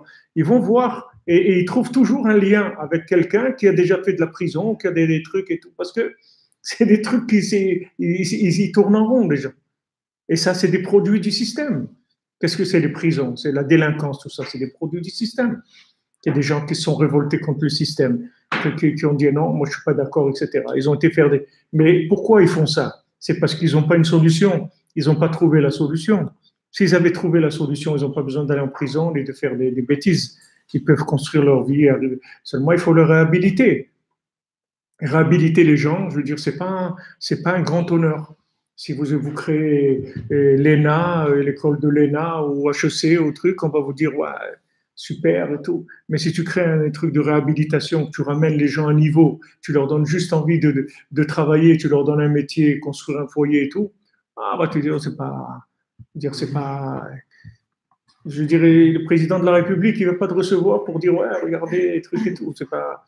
Il va recevoir un artiste ou ils vont faire des émissions sur Aznavour ou des trucs comme ça. Mais faire des émissions sur des gens qui s'occupent de la réhabilitation des individus qui sont détruits, il y a rien de plus grand au monde que ça. Il n'y a pas plus grand au monde que ça. Parce que ces gens-là, pourquoi ils sont détruits? Eux, ils ne savent pas pourquoi. Le problème, c'est que la société, elle te fait croire que tu vaux rien. C'est pour ça que tu n'as pas réussi. Alors que c'est le contraire. C'est que tu vaux trop. Il n'y a personne qui peut t'acheter. C'est pour ça que tu n'as pas réussi. C'est le contraire. C'est le contraire. C'est-à-dire, ils ont fait de toi un raté, alors que, pourquoi? Parce qu'ils ne peuvent pas t'acheter, c'est tout. Parce que le système, tu ne peux pas accrocher à ce mensonge-là. Tu n'arrives pas à accrocher. Et lui, et ça, la société, elle n'a aucun cadeau sur ça. Elle ne fait pas de cadeau. Alors, quand il y a des gens qui réhabilitent ces gens-là, qui les ramènent à niveau, que la personne, elle voit qu'on la considère, qu'on lui donne des outils pour se développer, qu'on croit en elle, voilà une structure où on croit en toi. On te dit, voilà, viens, c'est pour toi. Et il y en a d'autres comme toi. Qui ont échoué dans le système. Et petit à petit, tu le réhabilites. Mais la personne, elle peut arriver à quelque chose de beaucoup, beaucoup plus grand que tous les gens qui sont dans le système. Que tous les gens qui sont dans le système. Si la personne, elle continue, qu'elle ne se fait pas racheter par le système, parce que des fois la personne, quand elle est réhabilitée, elle remonte. Après, elle voit qu'elle peut fonctionner dans le système, elle va dans le système. Mais si elle garde la sincérité qu'elle a au début, elle ne va jamais rentrer dans le système. Elle va monter, créer son propre système ou amener des choses qui sont complètement nouvelles dans le monde. Complètement nouvelles. C'est ça que la vérité, elle va sortir de l'obscurité. Ces gens-là qu'on a voulu éteindre complètement, c'est ces gens-là qui font faire briller la vérité dans le monde. Et Rabbi Nachman, il dit, voilà, sachez que vous avez une valeur, chacun, immense, et je vais vous donner une méthode, comment vous allez faire sortir le bien qui est en vous. Le but de Rabbi Nachman, c'est ça. C'est que lui, il voit de là où il a été, de là où il est, il voit le bien immense qu'il y a dans chaque individu et il a une peine, une souffrance terrible de voir que les gens, ils sont exploités et que les gens, ils sont dans des mondes qui n'ont rien à voir avec ce qu'ils sont et qui pourraient être vraiment heureux et arriver à faire des choses extraordinaires. Donc lui, il donne une méthode simple, facile pour chacun, et avec ça, tu te réhabilites. Vous pouvez voir ici, il y a des centaines de gens qui sont... Et on ne se connaît même pas. C'est des gens, je ne les ai jamais vus, ils ne m'ont jamais vu. Quand ils suivent la méthode, c'est tout. Et ils voient que ça marche. Ils voient que ça marche. Ils sortent de leur détresse, de leur désespoir, de leur stress, de leur dépression. Pourquoi? Toutes ces maladies-là, c'est des maladies du système. C'est pas des maladies parce que quelqu'un il a mangé quelque chose d'empoisonné, il a attrapé froid ou truc. C'est des maladies juste du mental. C'est des maladies de la pression du système. Le système, il a tellement poussé les gens qu'ils tombent malades. Ou ils débranchent ou ils tombent malades. C'est tout. Il n'y a pas il y a je sais pas de qui j'avais entendu ça. Quelqu'un il m'a dit une fois, il m'a dit, mais la dépression, c'est quelque chose de bien parce que c'est une protection qu'il a l'individu. Qu'est-ce que c'est la dépression? C'est qu'il enlève le bouchon de la cocotte minute, là, il enlève le truc, et il y a la vapeur qui sort. C'est vrai qu'il ne fonctionne pas, mais le fait que maintenant il s'est retiré du fonctionnement, c'est qu'il va se reprendre le bonhomme. Mais s'il continue, il va mourir. Il va arriver à beaucoup pire que ça. Donc maintenant, le fait qu'il est en dépression, c'est pas parce c'est pas qu'il a un problème, c'est que c'est trop pour lui, c'est tout. Donc il a besoin de prendre du recul, c'est tout. Et il dit pousse, moi j'arrête. Mais c'est une protection, c'est-à-dire c'est un instinct de conservation, c'est pas quelque chose de mauvais. Alors quand Rabbi Nachman il parle ici de cette lumière de Hanouka, en fait c'est quelque chose, c'est un conseil extraordinaire, c'est-à-dire de savoir qu'on va arriver avec des choses simples, mais vraies. Cette petite fiole-là, elle est vraie. Elle est scellée par le Kohen Gadol, c'est-à-dire c'est du vrai. C'est que du vrai, mais c'est petit, c'est simple, il n'y a pas grand-chose. C'est que du vrai, et ce vrai-là, il est inaltérable, c'est-à-dire il n'y a rien au monde qui pourra abîmer ça. Rien, rien. Quelqu'un qui a trouvé ça, il n'y a personne qui peut lui raconter, les gens peuvent lui raconter ce qu'ils veulent. Rien, il ne bougera jamais de ce qu'il a trouvé. Il va se construire, avancer là-dedans, personne qui pourra le bouger. C'est ça c'est la lumière de Hanouka. C'est Davka précisément parce que je suis en bas, parce que j'étais rejeté, parce que j'étais incompris, parce que j'ai pas fonctionné comme on voulait dans le système, etc. C'est ça qui va faire de moi un récipient capable de recevoir cette vérité-là. Et pour ça que c'est une petite poignée de gens. C'est pas les Hashmonaïm, c'est pas 5000 personnes, les 10 000, c'est 5 personnes. C'est tout. Il y avait pas beaucoup de monde pour ça. Mais ils ont reçu la force pour lutter contre tout le système. Parce qu'un peu de vérité, comme on dit, un peu de lumière, ça repousse beaucoup d'obscurité. Un petit peu de vérité. Un petit peu. Comme il a dit monsieur tout à l'heure, je suis là dans mon travail, dans mes trucs et tout, mais un petit quelque chose, un petit appel. Ce petit appel-là, c'est ça le principal. Tout le reste autour, c'est de l'emballage. Le principal, c'est cet appel-là. Tu réponds présent à cet appel. Tu prends du recul. Tu dis, Hachem, qu'est-ce que tu veux de moi? Je sens qu'il y a quelque chose qui ne va pas.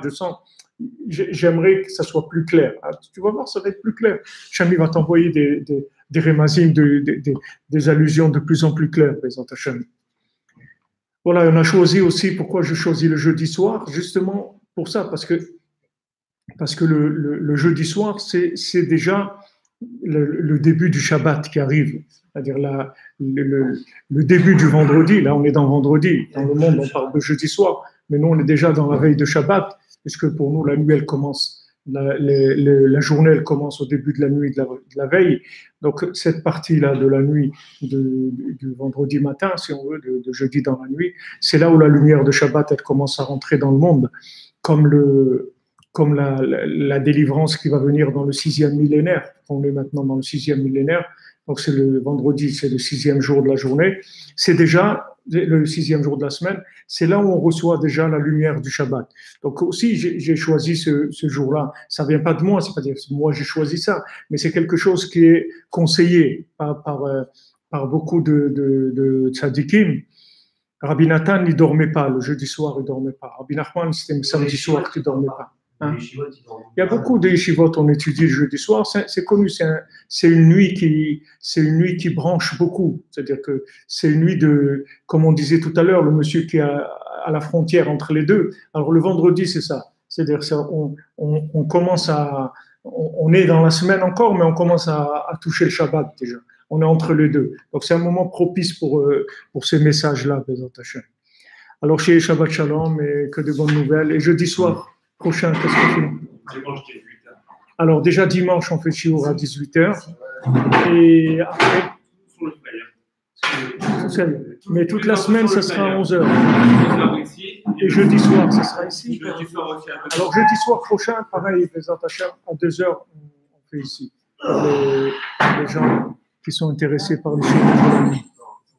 Et toutes les infos sur ça.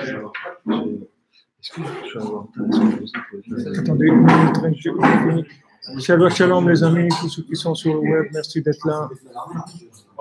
Voilà, Yaakov, tu vois. Yaakov, tu as compris que je parlais de toi.